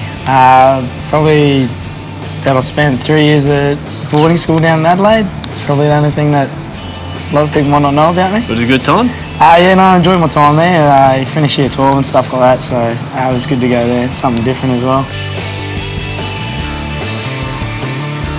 Beat Bad Energy. The future of renewable energy. 7am to 7pm 7 days. Solar power, solar hot water, solar air conditioning. Contact 1800 Beat Bad today. Or visit online beatbadenergy.com.au. Kennards makes your job easy. Kennards make it even easier for you by having a huge selection of the latest equipment. And if you're hiring multiple items or for multiple days, or just need flexible return times, talk to us. We're happy to work out a deal for you. And if you're using a bit of gear for the first time, ask the guys in store or get on our website and watch our how-to videos. We're here to help. Kennards makes your job easy. The Territory's a place you won't fully understand unless you live here. You see, it takes a Territorian to understand the things we do, or how we do them. It takes a Territorian to understand how we think, to understand how we feel, to understand pain, to understand each other. Understand fun. And always be there when we need them the most. Maybe it's not for others to understand, because maybe it's just for Territorians.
I'm on a pursuit.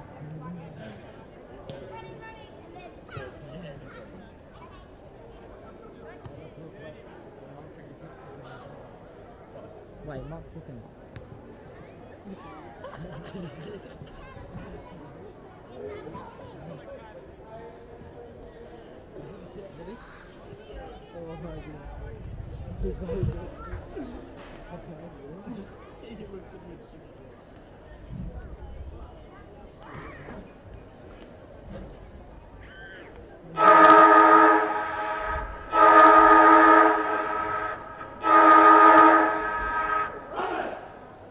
Anda! Upando.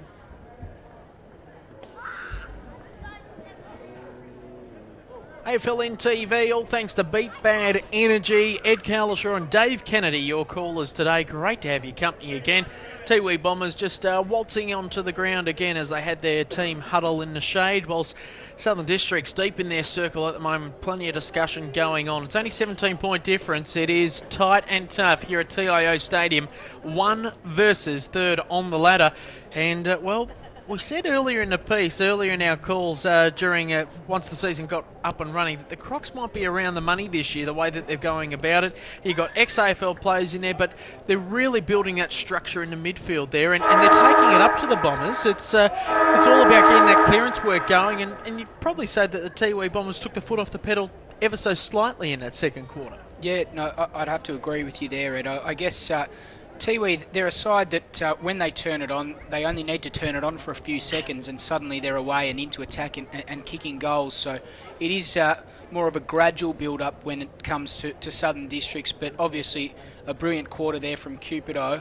And I guess, as you say, they do have that ex-AFL talent, and I don't think they've been relying on it too much today. I think Polo quiet, Headland quiet, but Willie Farrer and Gilligan, I've liked his game so far as well. So, no, they're certainly around the mark. They just need to, I guess, remain composed when kicking the ball, especially from stoppages. Really make sure that they're accountable at those stoppages to ensure that Tiwi don't get the ball and run on effectively. Matt Kennard's another one that's been quiet today as well, a former Nichols medalist, and he's one that if he does get his hand on the ball enough times, he uses it so supremely, and obviously the supply into their big forwards in Headland and also Cupido would benefit so much more of it. So the two captains are on each other in Kennard and Tippermantameri. And away we go again as Bongetti goes up against Skip. Just Gleeson clashing there with Bongetti. Ball goes to the spill. It's like a sandpit out there at the moment as the resurfacing in the grass try to take again. Here comes Ahmed, I should say. Nearly said Ahmad. That's the scoreboard, not Ahmad. Away they go again. Gip onto the outer side, and away goes the Southern Districts Crocs. Starting to settle things down a bit. Here is Ahmad. And he goes long into the direction of Hilberg. He turns on a sixpence. Gleeson uses the body well, puts it on a bullet. Cupido dives on top of the ball, has to get rid of it. Geez, he's under siege at the moment from Tip and Woody. Tries to get rid of it, holding the ball, surely umpire. Yes, it is. Mark Noonan agrees with me, and it will be a free kick to the Bombers. Great work there by Tip and Woody. Yeah, no, great pressure. Obviously, he's a much bigger player, Cupido. It looks like Nunes has found a 50-metre penalty, maybe a little bit of language, I would have thought. Either that or might have just crept over the mark, not sure. But as you say, great pressure there from Tip and Woody to restrict the big fellow, and eventually, I think on the third sort of tackle, wrap him up and catch him holding the ball. So Tip and Woody precise with the kick, gives it to Rupert Papungameri.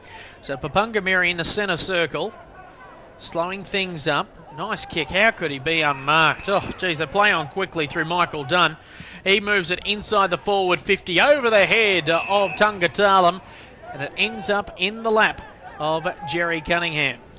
Yeah, just looking at that passage of play, Edo, it really stemmed from the brilliant tackle from Tip and Woody. 50-metre penalty resulted. He was able to then hit up Rupert virtually uncontested, who then passed to Dunn. Another uncontested mark. They've just got to be a little bit more accountable, Districts, when they're moving, when they're, defending. So Jerry Cunningham from right on 50. Lens back in the kick. Geez, it's right on the line. The umpire has given it an all clear. Good major. Geez, he had to use everything. Every ounce of strength in that body. And he's popped it through. 16-6. 102 to 12-7-79. And, well, I'll tell you what, the Bombers have started well this quarter, and they'll want to go on with it now. It's out to 23 points, really trying to build on this. Yeah, no, as you say, a good start for the Bombers, but just a poor defensive start from Southern Districts. They really need to be a lot more accountable when the ball is moving back towards their defensive half. So Gep doing the ruck work, goes early, taps it down to Gleeson. Geez, everyone stopped there, thought a free kick was in vogue. Instead, Gleeson uses the ball well. High up and under kick from Dean Polo in the Cupido direction. A lazy kick there by Polo. Just really didn't have any penetration on it whatsoever. And so this time, it will be Mungatopi. Donald chips it across there to the Jet and Patrick Heenan. Heenan, the yellow brick road shoes on. Goes onto the outer side, goes towards trouble. Geez, Cupido tried to clean him up. Didn't work that time. And now it's going to be Puran Tatameri. So he uses the ball well, chips it across as he gets descended on by Crocs everywhere. Again, just spotting up Bombers all over the place. Rupert Papungameri by himself again. Gleeson tries to hold things up for the Crocs. Instead, he goes to his captain, Papungameri. Plays on quickly, Tippermantameri. Lace out kick, finds the target. And a brilliant mark. Courage personified there by Christian Height. He'll be lining up for number 5. Yeah, once again, another goal coming from rebound 50 from the Tiwi Bombers. Just on that occasion, Patrick Heenan not prepared to kick the ball long to a contest, just held onto the ball as they go in and kick another goal. Patrick Heenan not prepared to kick the ball long to a contest, instead held his nerve, able to handball across and eventually run the ball out. They don't take too many, too many risks when kicking to contest, the Bombers. They make sure that they'll run the ball out of defence via the handball, and they'll only kick when the option is 100% on. Classy player, Paddy Heenan. Be interesting to see if he signs on again for the Thunder. We hope he does, because he was brilliant last season for the Thunder, really giving him that X factor. And I guess that's what I alluded to earlier with Jerry Cunningham, maybe having him in that forward line for obviously the Thunder, just to create that forward line pressure for them in that losing grand final against the Brisbane Lions Rezzies. Who knows what could have happened. Away they go through Smith. A long penetrating kick in the Cupido direction. Puts 2 mittens at it. Plays on quickly. Slaps it on the boot and through for a behind. Really promising stuff there from Aaron Gepp in the ruck. He's won the last 2 hit-outs convincingly, and they've been able to get the ball forward. They just, at the moment, they're sort of bombing it long to Cupido, and Tiwi able to get a few men back and really give themselves every opportunity at that contest. Dion Munkara being marked by Gleeson. Gleeson's everywhere at the moment. Unfortunately, he's 1 second late to the contest. Good work again, and a fine mark taken there by Roy Cantilla. Did he have complete control of it before he came over the line? Well, we'll never know, because he has claimed the mark. He chips it across, up in the Bongetti direction, smashes it over the top there to Gepp. Might get a free kick for his troubles. He has done so. Well, the 2 ruckmen are just going at it. Gepp is completely frustrated by Bongetti's movements, and he'll play on quickly. Chips it across to Ross Tungatalam, who was hiding in the shadows. And now he looks for options. So Jerry Cunningham making leads. Papala Pamini also there is Wanameri at the back of it. Instead, he goes for Christian Height, and it's smashed over the boundary line there by McGinniskin. So the 2 ruckmen going toe-to-toe. Great to see. Yeah, no, interesting there. Gepp, I guess, originally given the free kick, but then not happy about the contact that he got, and ended up going back to Bongetti and giving away the free kick in the end. Well, Gepp had that all won out. Palapamini under pressure. Putting it out in front of Tungatalam. Oh, was that over the boundary line? Well, it definitely is now. I think he kicked it from outside the boundary line that time, and it's out of bounds on the full. So Tungatalam's skills just... I think he went near some kryptonite then, because that was all over the place. So just waiting for the ball to come back in. McGinniskin wants that actual ball, not the one that was sitting behind the fence. So he'll wait to kick it back in as leads are starting to come each and everywhere. Gepp leading towards the boundary line. Probably go in that direction, in fact, and he does so. Gleeson's in the area as well. Up goes Farah, and away he goes. Takes on 2 of them. Doesn't get the second bite at the cherry. Campbell loses a handle on things. Oh, sloppy work there by Mungatopu with the handball. But they're under pressure, the Crocs. Oh, Gleeson threw an errant elbow, but that was missed by everyone except myself. Here comes Tippermantameri. Bursts through the pack. Gets it off now. Here comes the likes of Munkara. It's Simon. He pops up in the air in the Wanameri direction. Instead, it falls into Cunningham's lap again, and he'll have another shot for goal. This time closer, but the angle has got tighter.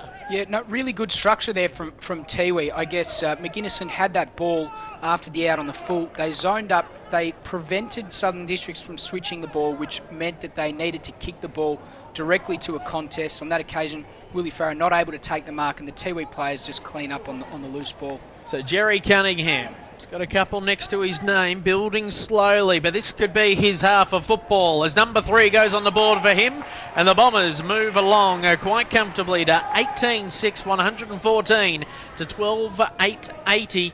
All of a sudden, it's out to 34 points. Yeah, no, the Crocs certainly need to get the next goal on the board. They've started poorly this quarter. A few defensive lapses coming in their back half, and they probably haven't made the most of their inside 50. So they really need the next goal to have any chance of staying in this game. obviously the skills of Tiwi on display are remarkable. For anyone watching, I guess it probably doesn't matter what the score is. Some of the highlights that will come out of this game, you'll remember them for a long time. Perfect game just before the national draft in the next couple of weeks, I would think, as AFL scouts will be looming all over the place. We know we had Kevin Sheedy up during the week having a chat to Michael Long about the Learning and Education Centre, which will be happening here at TIO Stadium. As Willie Farah goes for the lead, got cleaned up. Campbell ended up with it anyway. He chips it over the top there, trying to find Hilberg. He does so. He's got a couple of bombers on his tail. A little chip kick away there in the end and it does find Farah. He'll go back and have a shot at goal. Great work. Had to get rid of it quickly. That time it was Morris. And Farah will line up from right on 50. This will take his best kick. We know his high-flying exploits right across the top end. Of course, originally from Kununurra in WA. Kicks from right on 50 and got too much air on that. He's popped it up in the direction of Cupido, though. Falls off hands and has scooted over the line for a behind. See, that type of footy, I guess, Edo, so contrary to the type of footy that Tiwi play. You just wouldn't see them hold the ball up at half forward and bomb it sort of long and high. They're so much more direct, and I think that's really it's really hurting Districts as we will have a throw in on centre wing. Yeah, moving it quickly. They started off the game by doing that. They kicked a couple of behinds and they had 3 shots on goal. And then all of a sudden the Bombers put 3 on the board pretty damn quickly. So it's interesting that you say that. And I guess poise is what they need. As Bonghetti taps it down to Wanameri. Lovely lace-out kick to Tungatalam. Looking for leads in the Cunningham direction. It's going to go over his head. He traps it brilliantly. He might have taken the mark, I think. Oh, no, play on, says the umpire. Got a hand on it there with the Crocs. McGinniskin goes into the middle of the ground. It's Polo looking for option. He goes backwards to go forwards. Interesting looking kick. Headland now back in the middle of the ground where Polo was. Instead, they're starting to set it up through Ahmet. So away they go again. Lovely long kick in the Cupido direction. Up he goes. Jeez, that's power. That is power personified. And he will line up on a 45-degree angle, 30 metres out. Edo, I'm going to play devil's advocate here. I, as much as Cupido's now got it and he'll have a shot, they still wanted to kick it to that 2-on-1. There was still 2 Tiwi Bombers and probably 20 metres up there was 4 Crocs players with their arms up in the air. It was a great passage of play to move the ball to the other side, which is something that we haven't seen the Crocs do too much today. They were able to switch the ball effectively though. The ball goes up, sailing on through the big sticks again for the Cupido. And all of a sudden, he's sitting on 8 and really leading the goal kickers. But this is the telling point so far. You've got guys like Tipper Mantameri, who has got 1 next to his name. 1, 2, 3. You've got 9 individual goal kickers to 4. And that's the difference. No, it certainly is. I guess we should mention as well that, what round is it now? Round 6, Edo, is it? Yes, it is. Round 6, and congratulations to Damien Cupido, who's already raised the bat for the 50 goals. He's sitting on 54 goals for the season already, so it'll be interesting to see when he cracks the ton. It'll be interesting to see if he stays for the whole season as well. As Headland wins a tap out, high up and under kick from him as well in the Farah direction. Dropped what he probably could have taken. Polo's at the spillage of this ball. Hilberg links up with Polo. Hand passes over the top. Heard the voice from Campbell. Away they go again. This time through Price. He's under pressure. Got a free kick. And that's going to help out the Crocs here as they chip it across. And collision. That's not a good one. Farah has hit the deck. I reckon Daniel Archer's not going to be happy with things, and he'll pick himself up there as Polo will help him out. And a fine mark has been taken by Roy Cantilla. He moves it on in the Aussie Wanameri direction. It cleans up Morris, and away goes Aussie as he bounces on through. A worm-burning kick, tapped on there by Bonghetti. Oh, he's been pinged for a throw. Oh. Well, that's what the umpire decreed, and away go the Crocs onto the outer side. So starting to build up nicely now into the middle of the ground. A long penetrating kick in the Hilberg direction. He'll end up with it.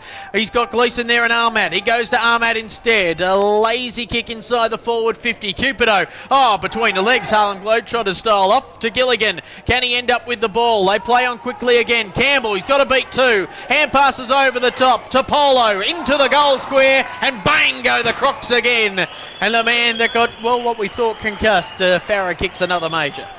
Yeah, no, a great passage of play there once again from Southern Districts. once again, they've gone up that far win up after play came inside their defensive win from the near wing. So every time that they've switched the ball this quarter, they've been able to. It's resulted in an inside 50. So they're just getting a lot more space. As Bongetti, I think, wants to go on with it at centre forward there. He's still not too happy about that throw decision, I think, from a few minutes ago. Well, it's cost them a goal in the end, isn't it? But interesting, the link-up play there by Handball all the way into the forward line. Very Tiwi-like as the ball's back in the middle. Using his body there was Ben Badhams to bush his way through the middle of the ground. Hand pass ends up in the hands of Headland. He's locked up by Badhams. Away they go again. Good punch away there by Cannard. Moves it on forward. Still trying to work with the ball there is Hilberg. Pops it up in the Farah direction. Cuts off his teammate in Cupido. And he says, hey, Damien, I can kick a couple as well. And he'll be lining up for number 4. Geez, I'll tell you what, if I was playing footy, I wouldn't be cutting off big Damien Cupido. But once again, they've won the ball from the clearance. They've moved it on quickly. As you say, they're playing Tiwi-like footy, and they're I guess, beating the Tiwis at their own game at the moment. So Willie Farah trots on in, and he puts it through for a behind. So he won't be happy with that, as this is his first game for the season for the Crocs after a stellar year with the NT Thunder. So ball to be kicked in yet again. So this time it's Purantatameri onto the outer side, just slowing things up now, the Tiwi Bombers. And they've gone into a zone defence here, the Crocs. So they've gone away from their man-on-man work. And away they go in the middle of the ground through Mungatopi. Good work again. Doesn't find the target. Under pressure again. Perceived pressure there by Morris. All linking up well. Aussie, he's been brilliant today. He gets it again. Can he finish off? He has the poise to pop it up to Jerry Cunningham.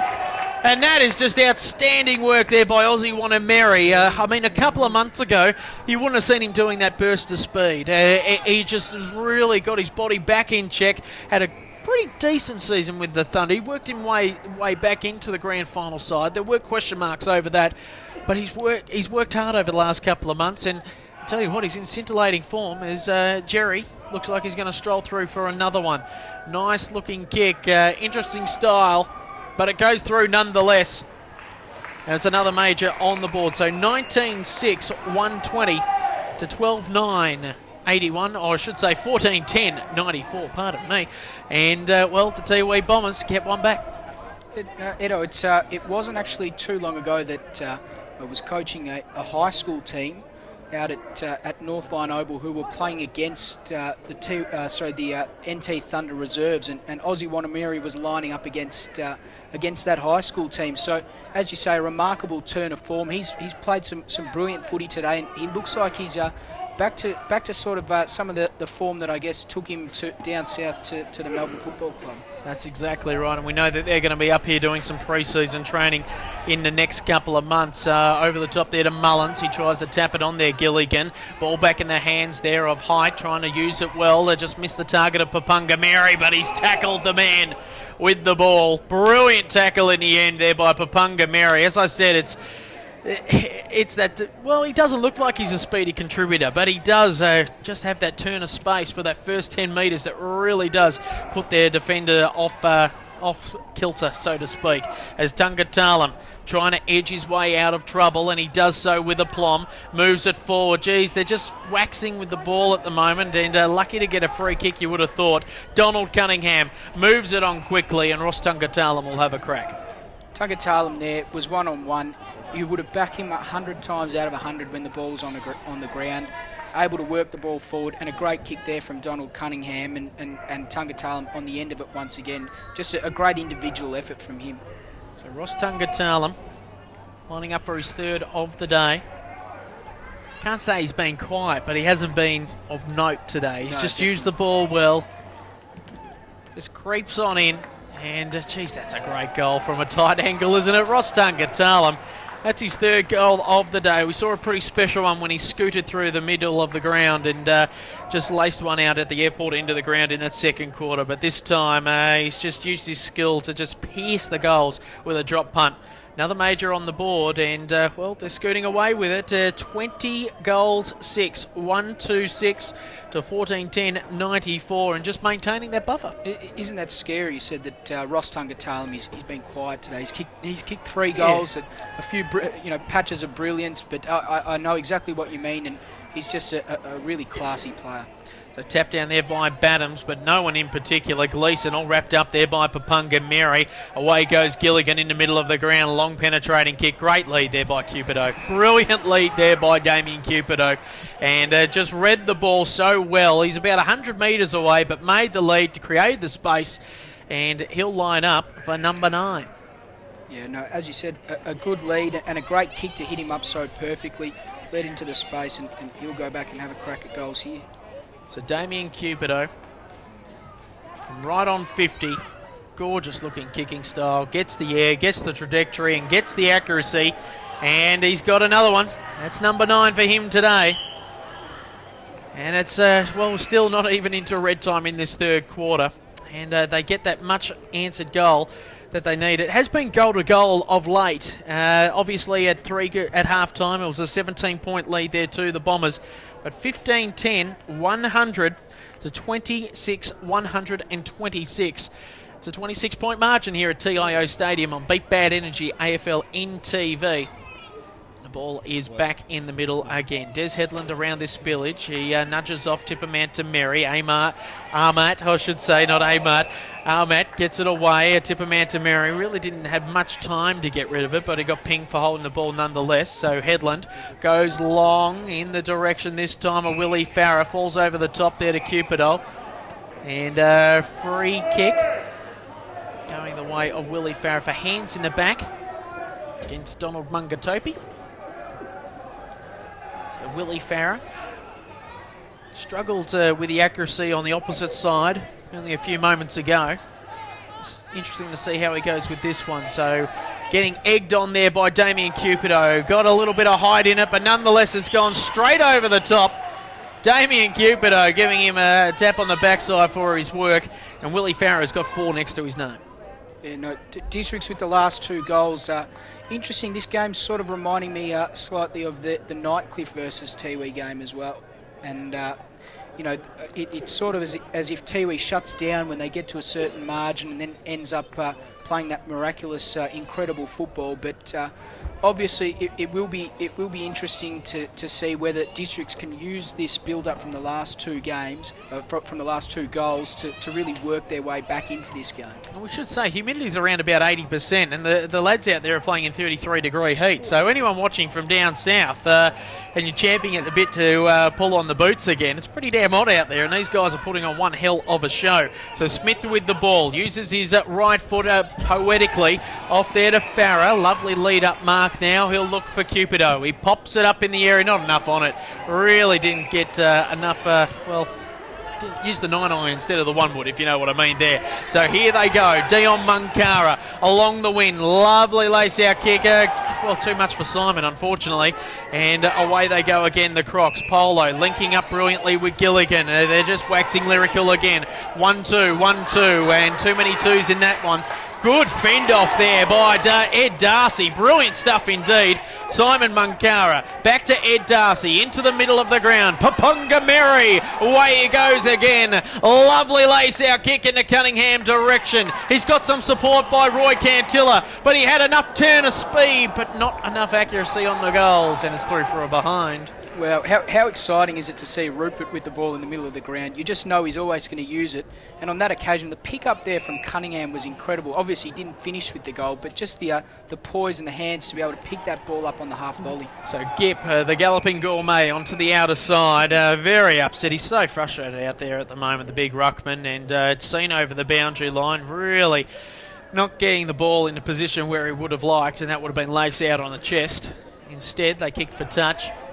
So Bongetti and Gep doing the ruck work again. Third man up there was Armat on the outer side. Oh, lovely skills there by Headland. Brilliant kick, wasn't it? And an absolutely exquisite mark as well by Damien Cupido. Just the 2 ex-AFL talent just really putting on a show here today. Headland's been pretty good. And so we'll see Damien Cupido line up for number 10. All before 3-quarter time. Really put on a show today. His accuracy is sensational. And it's another one, post high. Points at Headland and says, thanks very much, buddy. And 10 on the board there for Damien Cupido. Really the two leading goal kickers, 14 between them, Willie Farrer and Damien Cupido. And then you've got singles there to Hilberg, also Smith and Gilligan. So it's been a one-man show pretty much up forward. Yeah, no, it certainly has. That kick from Headland was undefendable. Cupido did his bit and caught the ball, but not much the Tiwi defence can do about that when the ball comes in so perfectly. And Cupido has taken pretty much all his opportunities today. And as you say, it's without him and Farah, their goal kicking list is looking a little bit light on. So the margin at the moment is around that 15-point mark. And this is the closest it's been since the first quarter as a torpedo punt from Headland.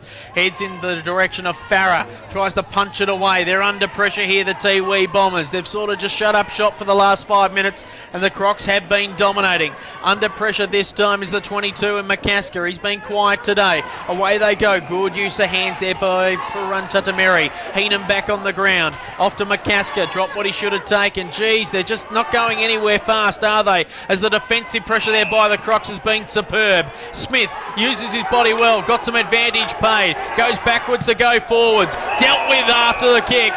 Ross Tungatalam and Matty Cannard going on with it, and away they go, and Rossi Tungatalam getting involved with it, and obviously the temperature is started to increase ever so slightly. So Aussie Wanameri involved with things. Matt Carnard, who hasn't really had much of the ball today, throwing his weight around, as he would do because he's the captain of the side, flying the flag. Interesting kick there by Rossi. Smart work again there by Roy Cantilla. Papungameri, he's been best on ground in my book. He's just used his possession so well. Give him a plug. McGinniskin ends up with the ball. He trapped it. The Bombers will end up back with it. Bradley Palapamini ridden into the ground there by McGinniskin. And away they go again. Free kick for a heavy tackle. No, holding the ball in fact.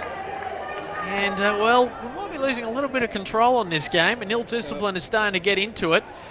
There's a report here. Kicking, maybe? Report. Umpire, Bradley Palapamini. Yeah, umpire Rickman, it looks like there has been a report for charging Bradley Palapamini on, I think it's Dane McGinniskin. So. He was on the floor when it happened. The tackle happened, so wow, there you go, Farah. Up he goes, an unrealistic chance of a mark.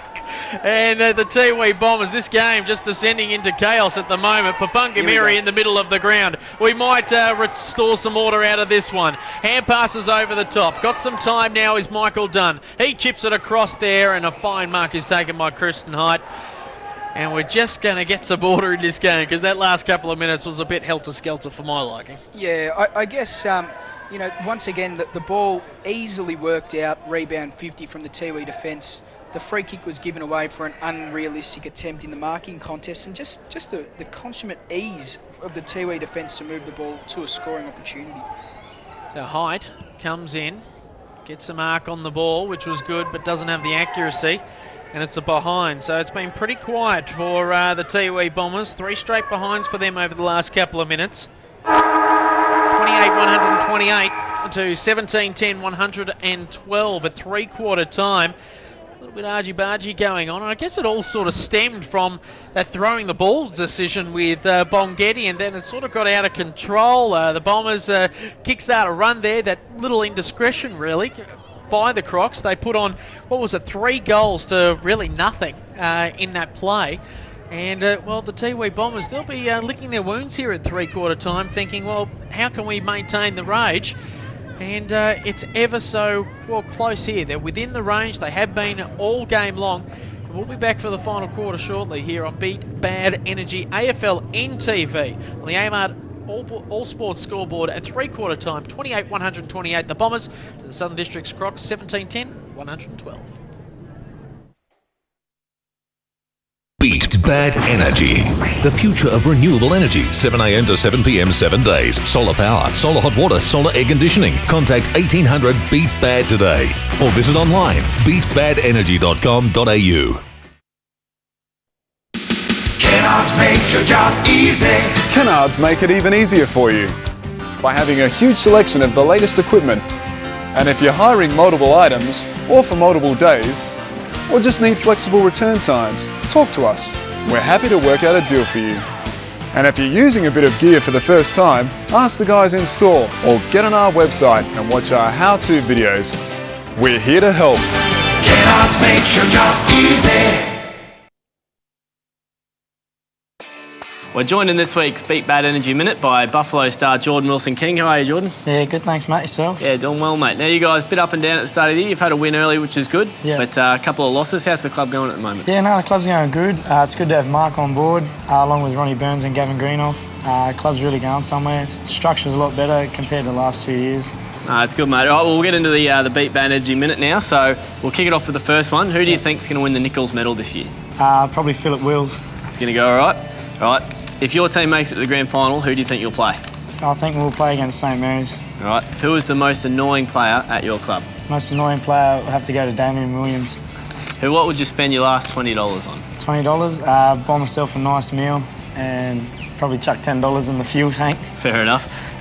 Who are 3 people that you'd love to invite to dinner? I'd love to invite Barack Obama, Gary Ablett Sr. and, of course, my brother Sean Wilson. Well, you never know. Barack might have a bit more extra time on his hand after this week, so you could get him, eh? That's exactly right. All right. Who is the player at your club that people should be looking out for? Probably be looking out for Josiah Macy Tipping-Manow, I think his name is. Yeah, young fella played his first game on the weekend. I think he got Rising Star this week, so he's definitely a player to look out for. Good work. Who is the toughest person you've had to play on in the NTFL? Toughest player I've had to play on? Henry Labastida. Yep. Definitely a tough player to play on. He's very small and gets in and under. No worries. And the last question is, what's something that not many people know about you? What's something that not many people know about me? Probably that I spent 3 years at boarding school down in Adelaide. It's probably the only thing that a lot of people might not know about me. It was a good time? Yeah, no, I enjoyed my time there. I finished year 12 and stuff like that, so it was good to go there. Something different as well.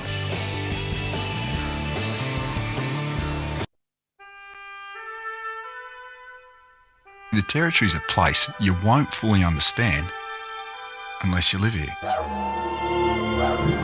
You see, it takes a Territorian to understand the things we do, or how we do them.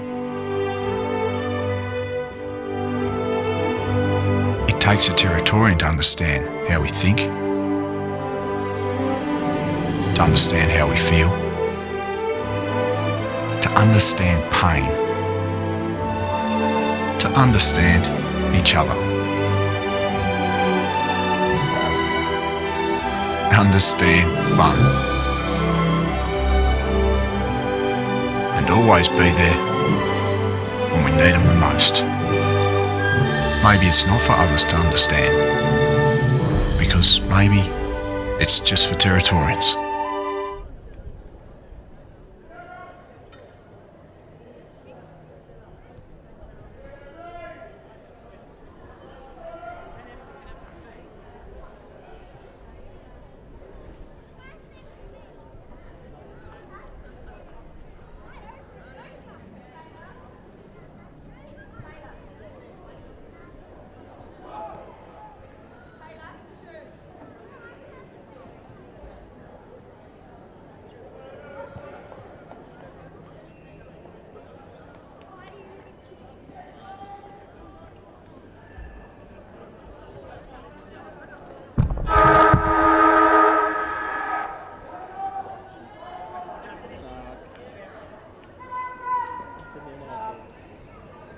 Welcome back to TIO Stadium. It's a Rip Sauna game. This one, Tiwi Bombers versus the Southern Districts Crocs on Beat Bad Energy AFL NTV. 28-128 to 17-10, 112. Ed Cowlisher and Dave Kennedy, your callers this afternoon. And I guess the Crocs, they're champing at the bit to inflict the Tiwi Bombers' first loss of the season.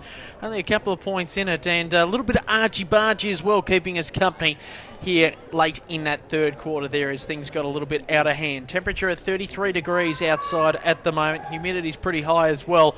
So these guys have really been busting their chops in an early game here today. Other game that's been going on is Darwin and the Wanderers. Last score check there was the Wanderers up by 30-odd points there against the Buffaloes, who have former North Melbourne small forward Matthew Campbell playing with them today. And, of course, some big games coming your way tomorrow with Brendan Favola and the Waratahs taking on St Mary's. Mary's at Gardens Oval, and then at Nightcliff Oval it will be Nightcliff and Palmerston battling it out in a must-win clash there to keep their hopes, and dare I say it, early on in the season their finals alive and just to create some momentum. Dave?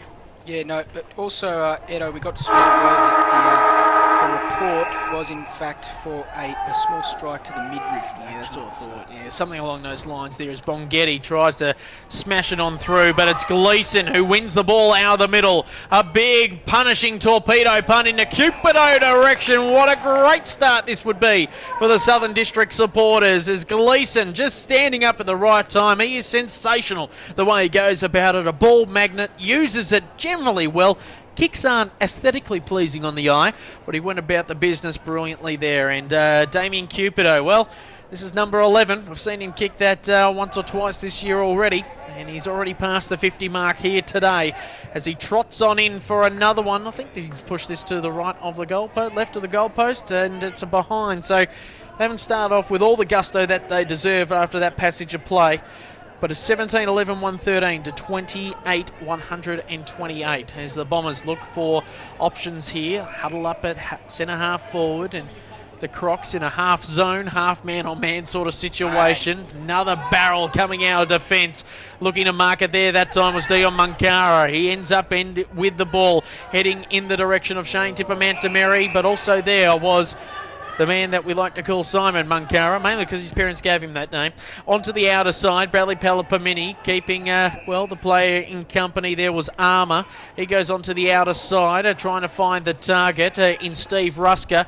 Moving it quickly now are the Tiwi Bombers to Aussie Wanameri. So well did he start, and he's been pretty consistent for the rest of the game. He chips it across into space, looking for options, going back from whence it came, but streaming into goal is the man they call Donald Mungatopi, and it's through for a behind.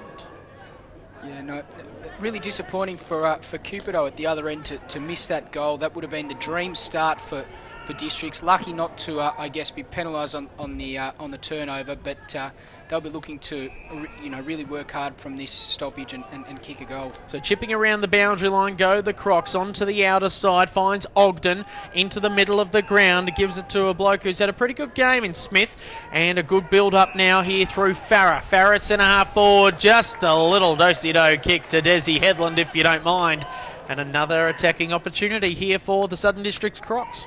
Yeah, I think Southern Districts have definitely started the better of the two teams, and they'll have another shot at goal here. Headland comes in and he has kicked a goal, and the Crocs right back into this game, kicking the first goal, doing exactly what they needed to do to get themselves back in it, and the margin back to 10 points.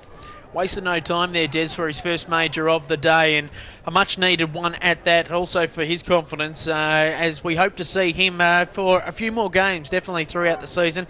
Interesting to see how these ex-AFL players just come in at various times during a year, generally during crunch situations against big power teams, and obviously Shannon Rusker has got his old mate Des in for this game, and I'm sure he'll fly out to Perth a little bit later on tonight, and we hope to see him back here soon. Doing the ruck work that time there is Young, wraps up, stacks on the mill, ball will be thrown up again. So it's all tight and tough. 10 points is the margin. We haven't seen that sort of a margin since the first quarter.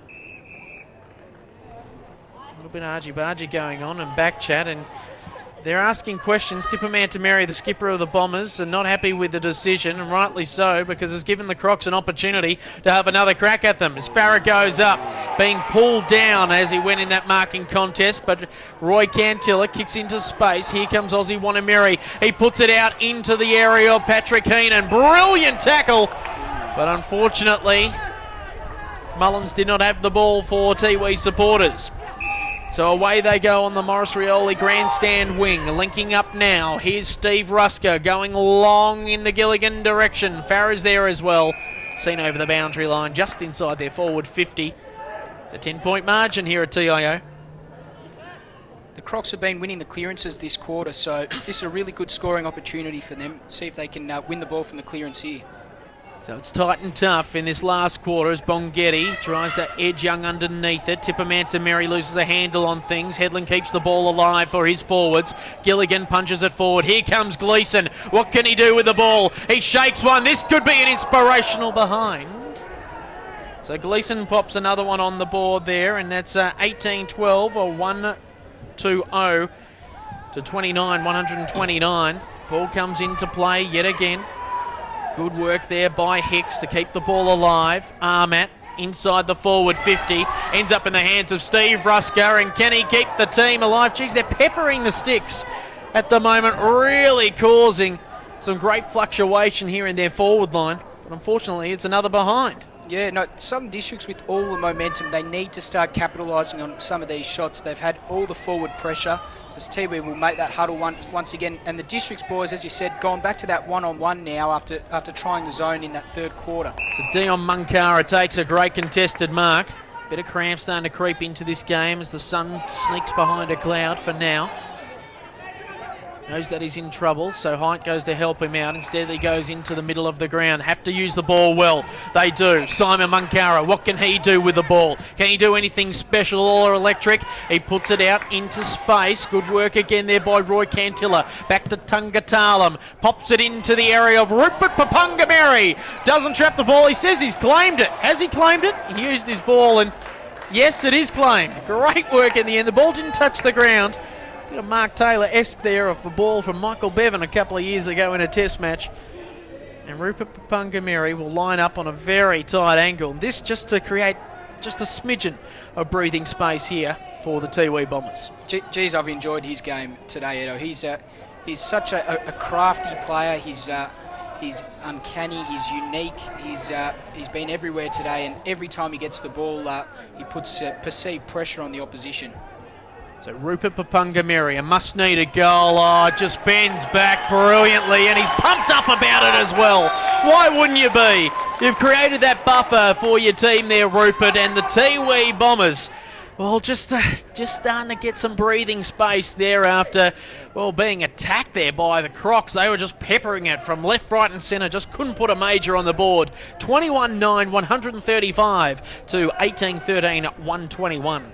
Geez, I think, for anyone watching, I don't think you could get a more perfect set shot than that. He has kicked the ball absolutely perfectly. He's managed to kick it left to right with a drop punt from the right pocket on his right foot. I think it's almost impossible, but Rupert just made it possible on that occasion. Bonghetti wins the tap out that time. Trying to get it out there was Heenan, working the ball over. Again, a great work there by, looked like it was Samson Mungatopi. Ball ends up in the forward line.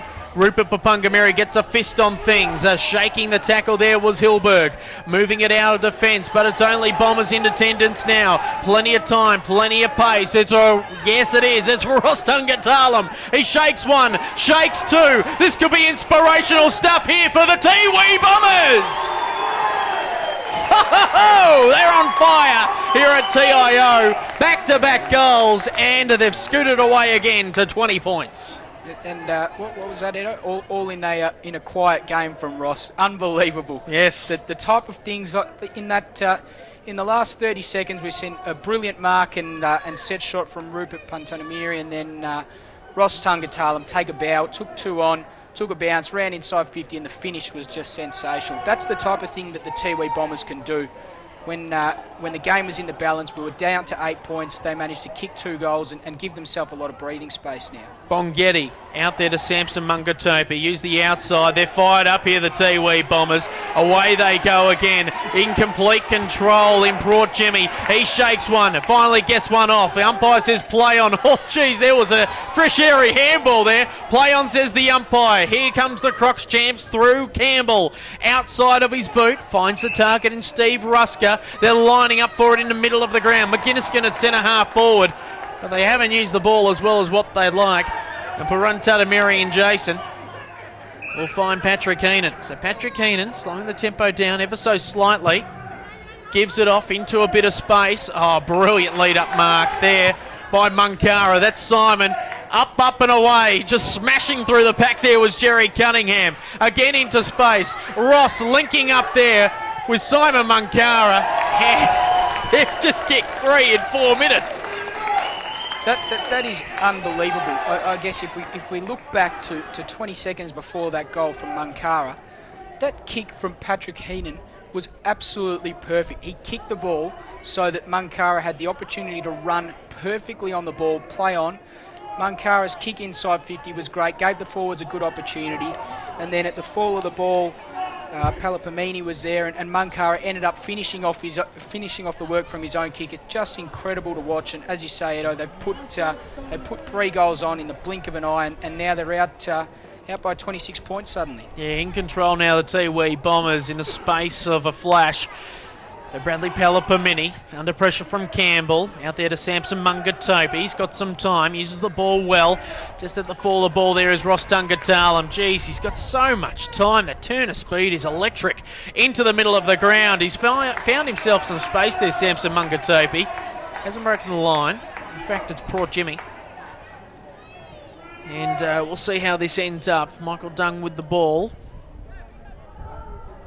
Just doing his shoelaces up and getting a bit of fresh air into his lungs as well, as it's been going at a helter-skelter pace over the last couple of minutes. 3 quick goals in 4 minutes.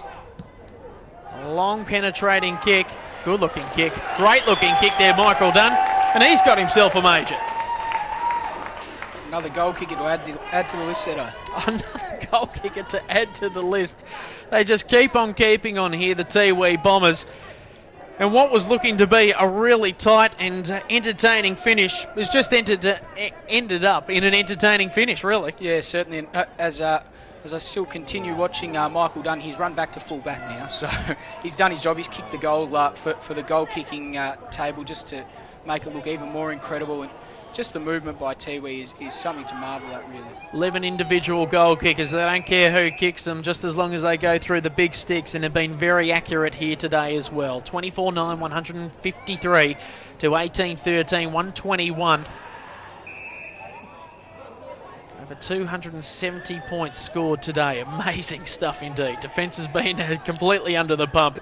It's a shootout as Headland pops it on forward in the Cupido direction. A man that has just dominated up forward today for the Southern Districts Crocs. He keeps on keeping on, shakes a couple of tackles. That's got to be holding the ball, surely, umpire. It is.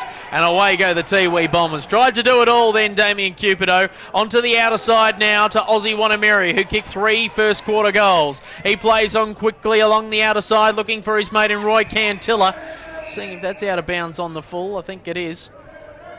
And the ball will be thrown in, or kicked in, I should say. So the Crocs play on quickly, trying to create something out of this mess that they got themselves into a couple of minutes ago. Smith overruns the ball.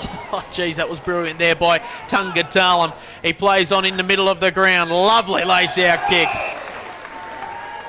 As a full forward, you'd just be champing at the bit when you see Tungatalam with the ball. I don't know if he's listening to us as we go through. I say that he's had a quiet game and all of a sudden he's just inspired his side over the last couple of minutes with the use of the ball. And here comes Christian Knight. Pops it on up. Good looking kick off the boot and lets his opposition number know all about it.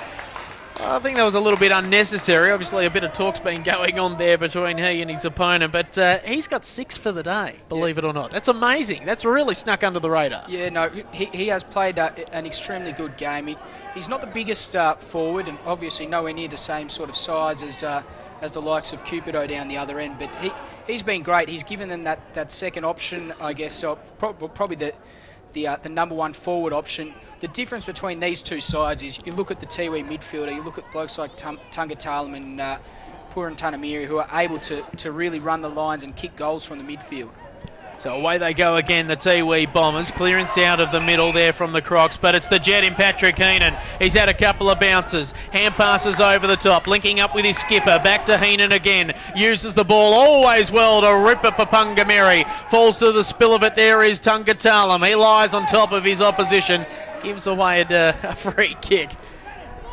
Just holding things up a little bit so he can get a breath or two. So the Crocs looking for some sort of an option. Head on long to the ruckman. Gep doing the work there and probably get a free kick for it. In fact, it'll go to Hilberg. It's been okay today. Been playing down back and forward. Back to Gep.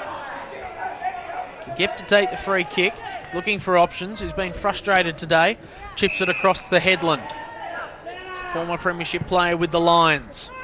Over the top, finds the target yet again. So Gilligan, Alroy, off to Steve Rusker. He's got options aplenty now.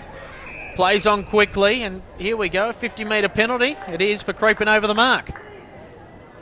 Well, that's interesting. I would have thought that the player had played on. Well, I guess on this occasion, the umpire maybe hadn't called play on, and I guess the one person to be disappointed about that is I don't even think that's 50 metres either. I mean, that's like a 30-metre free penalty. I mean, shouldn't he been down there? Yeah, true. I guess that's the 50-metre arc. He probably should have been a little bit closer, but that was a really good movement. A great kick in from Gilligan that was lace out, and even from Des Headland to spot up Gilligan. They just need that composure when they kick the ball. Obviously, it's so tough with the pressure of the Tiwi Bombers, but on that occasion, some good kicks, and they were able to kick the goal from it. Well, the interesting thing here in this last quarter, the Tiwi Bombers have kicked 6 straight to Southern Districts, who have kicked 2 goals 3, and that's been the difference in this last quarter when it was starting to get tight and tough. The Bombers just put their foot on the pedal and away they went again. Under pressure this time is Cunningham. That's rolling because the Crocs are in ascendance. Here comes Desi Headland. Looks for the lead from Cupido. Putting up the fake jump there was, well, Willie Farrer. Away go the Bombers, our defence. Probably too much air on this one for Paddy Heenan because he would have loved to just scoot it away again. He's been really good today for the Bombers. Off to Roy Cantilla, who's had plenty of it. Ball on a string, in fact, as he takes a couple of bounces. That is number 3. He goes for number 4. Oh, this is a great run. Unfortunately, it's not going to be capped off with a goal. A behind will have to do for Roy. There's only 2 kicks there from half back, Edo. So Heenan hit up Cantilla and was able to run into almost an open goal as the Districts have turned it over. And oh well, what a finish there! Unbelievable goal there from Munkara, able to kick the goal, and just such good pressure around the ground defensively from the Bombers, and offensively they run harder than any other side I've ever seen play the game. So Dale Munkara kicks another major. He's got 2 for the day, and the scores just keep on keeping on. A solid 7-point play there for the likes of the Tiwi Bombers, and they move along to 26-10, 166 to 19-13, 127. There were some murmurings in the commentary box earlier saying that, well, we were going to see 200 points being scored today for the Tiwi Bombers. Then they had that a lackluster sort of third quarter. And all of a sudden, bang, they've come out all guns firing yet again. 7 goals won in this last quarter for the Tiwi Bombers. Just really bookending their game as they started with 10 goals won in the first quarter. Again, trying to get it out. Donald Cunningham off to Port Jimmy, linking up with Samson Mungatopi. Didn't have the ball and got pinged for holding the ball. So this time it'll be Bill Hicks. Goes laterally. Finds numero uno in Mullins. Heading up there in the Farrer direction. Did he come down with it? Yes, he did, the umpire said. So Willie Farrer off there to Des Headland. He plays on quickly, chips it up in the Cupido direction. Courage personified there by the likes of the number 18 and Michael Dunn. But they play on quickly, the Crocs, and through for another behind. I think, Edo, we've really spoken a lot about the game of the Tiwis. I guess this has been a pretty good performance from Southern Districts as well. You know, they've been able to kick 19-14 to 26-10, so we're talking about similar numbers of scoring shots. They probably just haven't been as direct as the advantage given.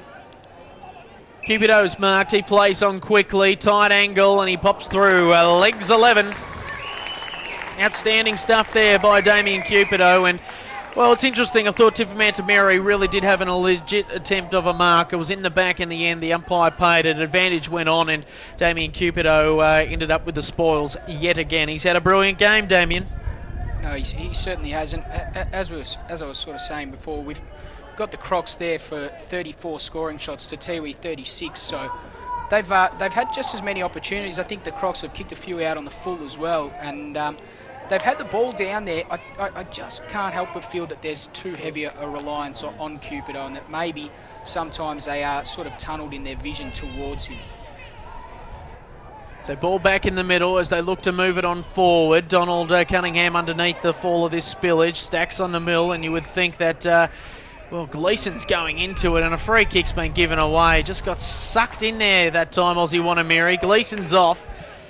And away go the Crocs again through Armet. They're all lining up. 50-metre penalty is going to come out of it for a bit of back chat as well. And just losing their head on the game a little bit here, the Tiwi Bombers, and I guess that's what some of the sides will do. They'll try and get under the skin of things, and Gleeson will have a shot from just on 50.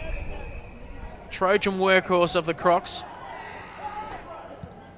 Interesting looking kick though. Obviously no, goal kicking is not part of his repertoire, and it's just getting it out in and under midfielder there. So high up and under, and it's been marked there on the last line of defence by Bongetti. So Bongetti moves it along there and finds Peruntatameri.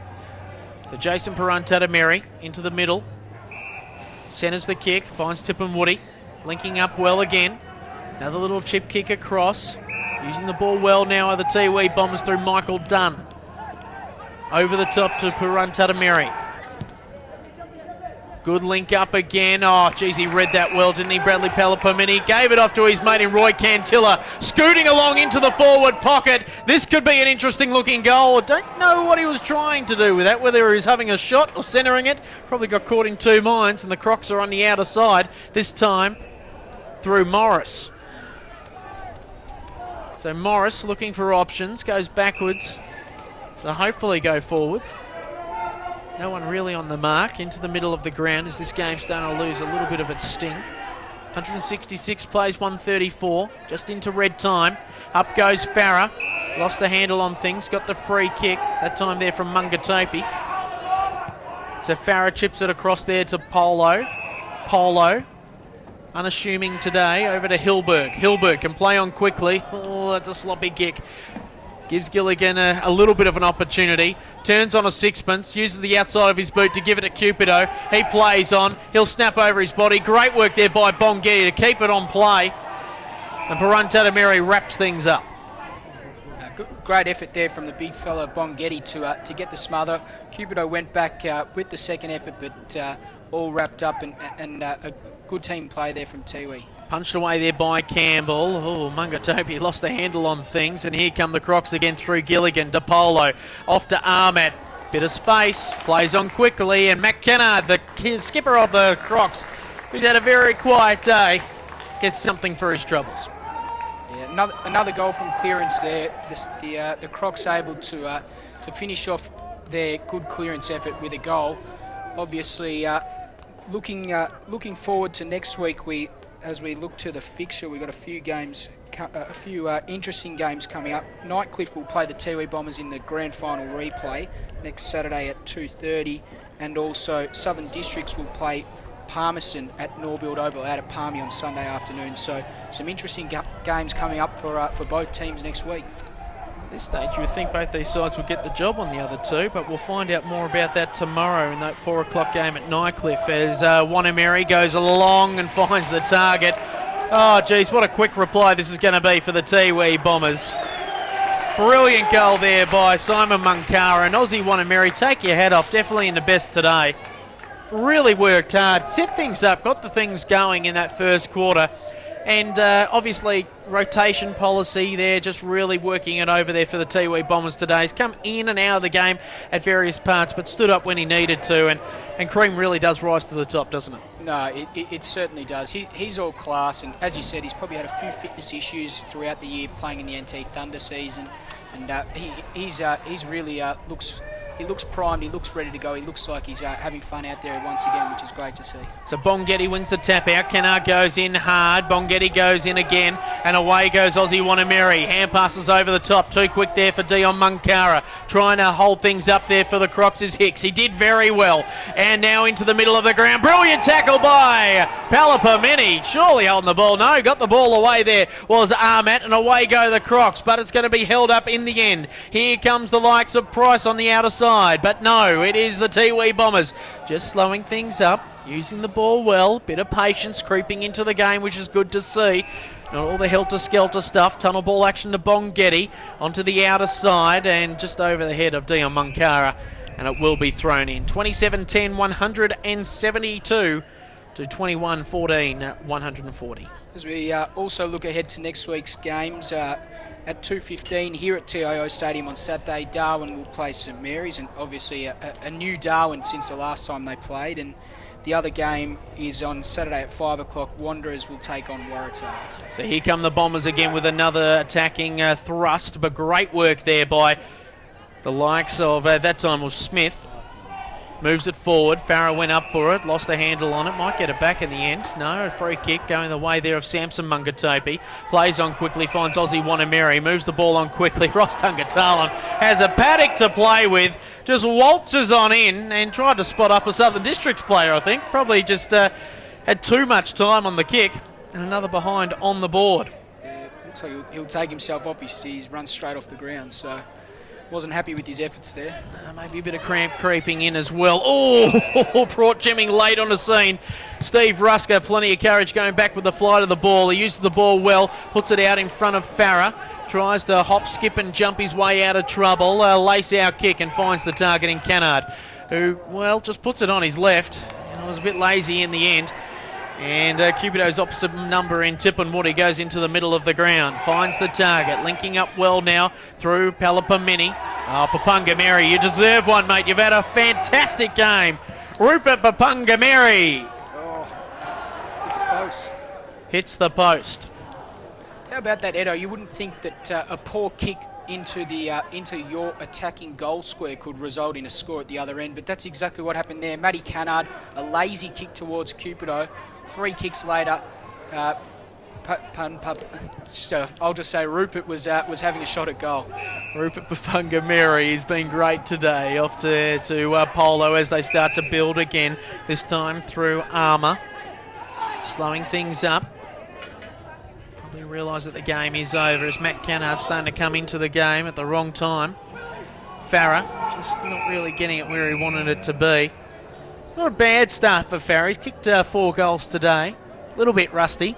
He's certainly got an exciting vertical leap, doesn't he? So able to get off the ground really well. So Paddy Heenan and Willie Farah give each other a brotherly hug, and well, the game is all done and dusted here. It was building into a crescendo of emotion at one stage during the third quarter, and it got tight and tough early on in the last, but it was the Tiwi Bombers who really did skip away.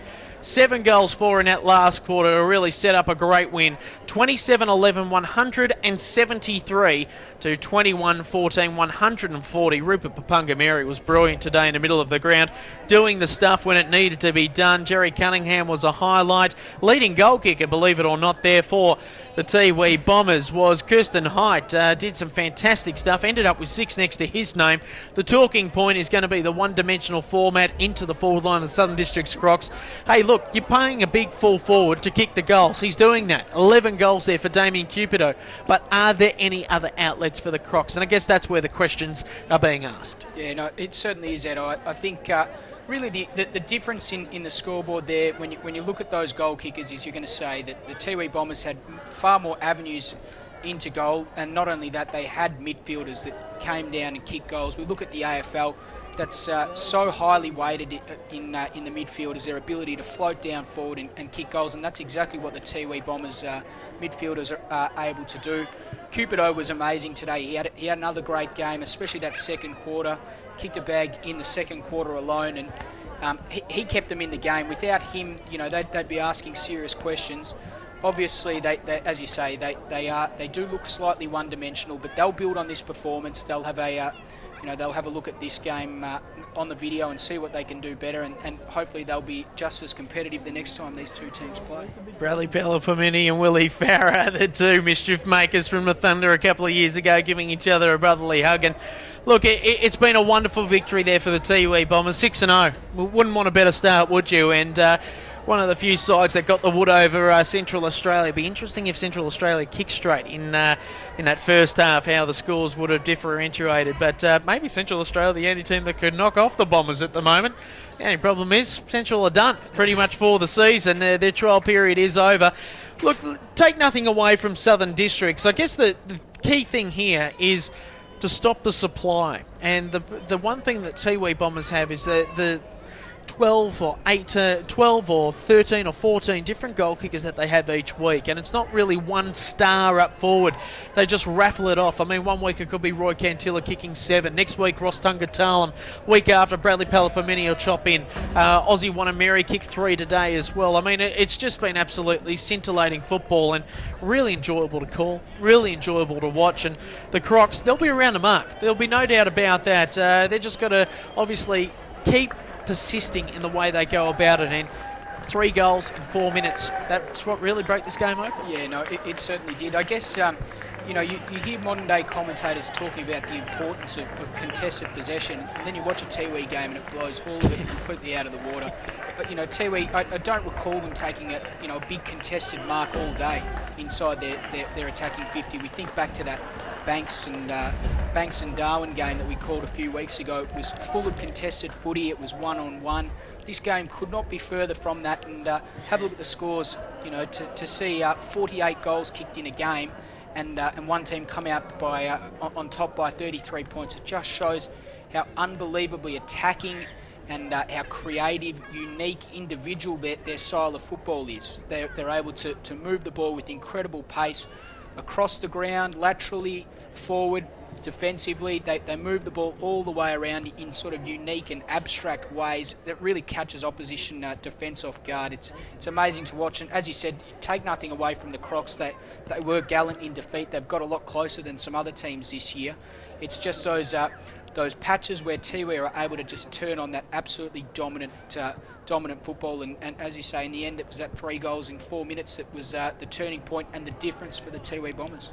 Well, that's exactly right, and obviously we're just seeing Shane and Ruska just lay down the law to his troops. He won't accept mediocre stuff like that in the way that they finished off the game, so to speak. They kept running, they kept going, but there was just patches there, obviously, where it just wasn't really connecting as well as what they could have, and they're just going to stretch out. Damien Cupido taking the lead down there as well, which is good to see. And by looking at that in the way that Cupido's going about things, he's here to stay. He's here to play out this season, get the contract out, and they're all talking to each other. They're on a mission. There's no doubt about that, the Crocs. They'll be around the mark this year, and they'll take a lot out of this game on where they can maybe knock off Tiwi. And that third quarter really did set up things for them to have a tilt at it. So we'll see how we go from here. Obviously, Hall of Fame on tonight.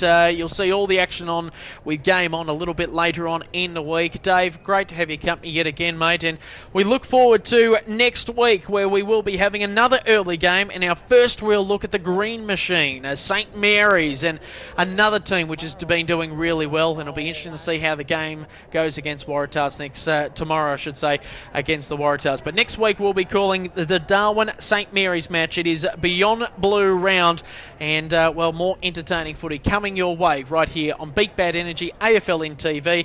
From Dave Reynolds and also Ed Cowlishaw, it is good afternoon to you.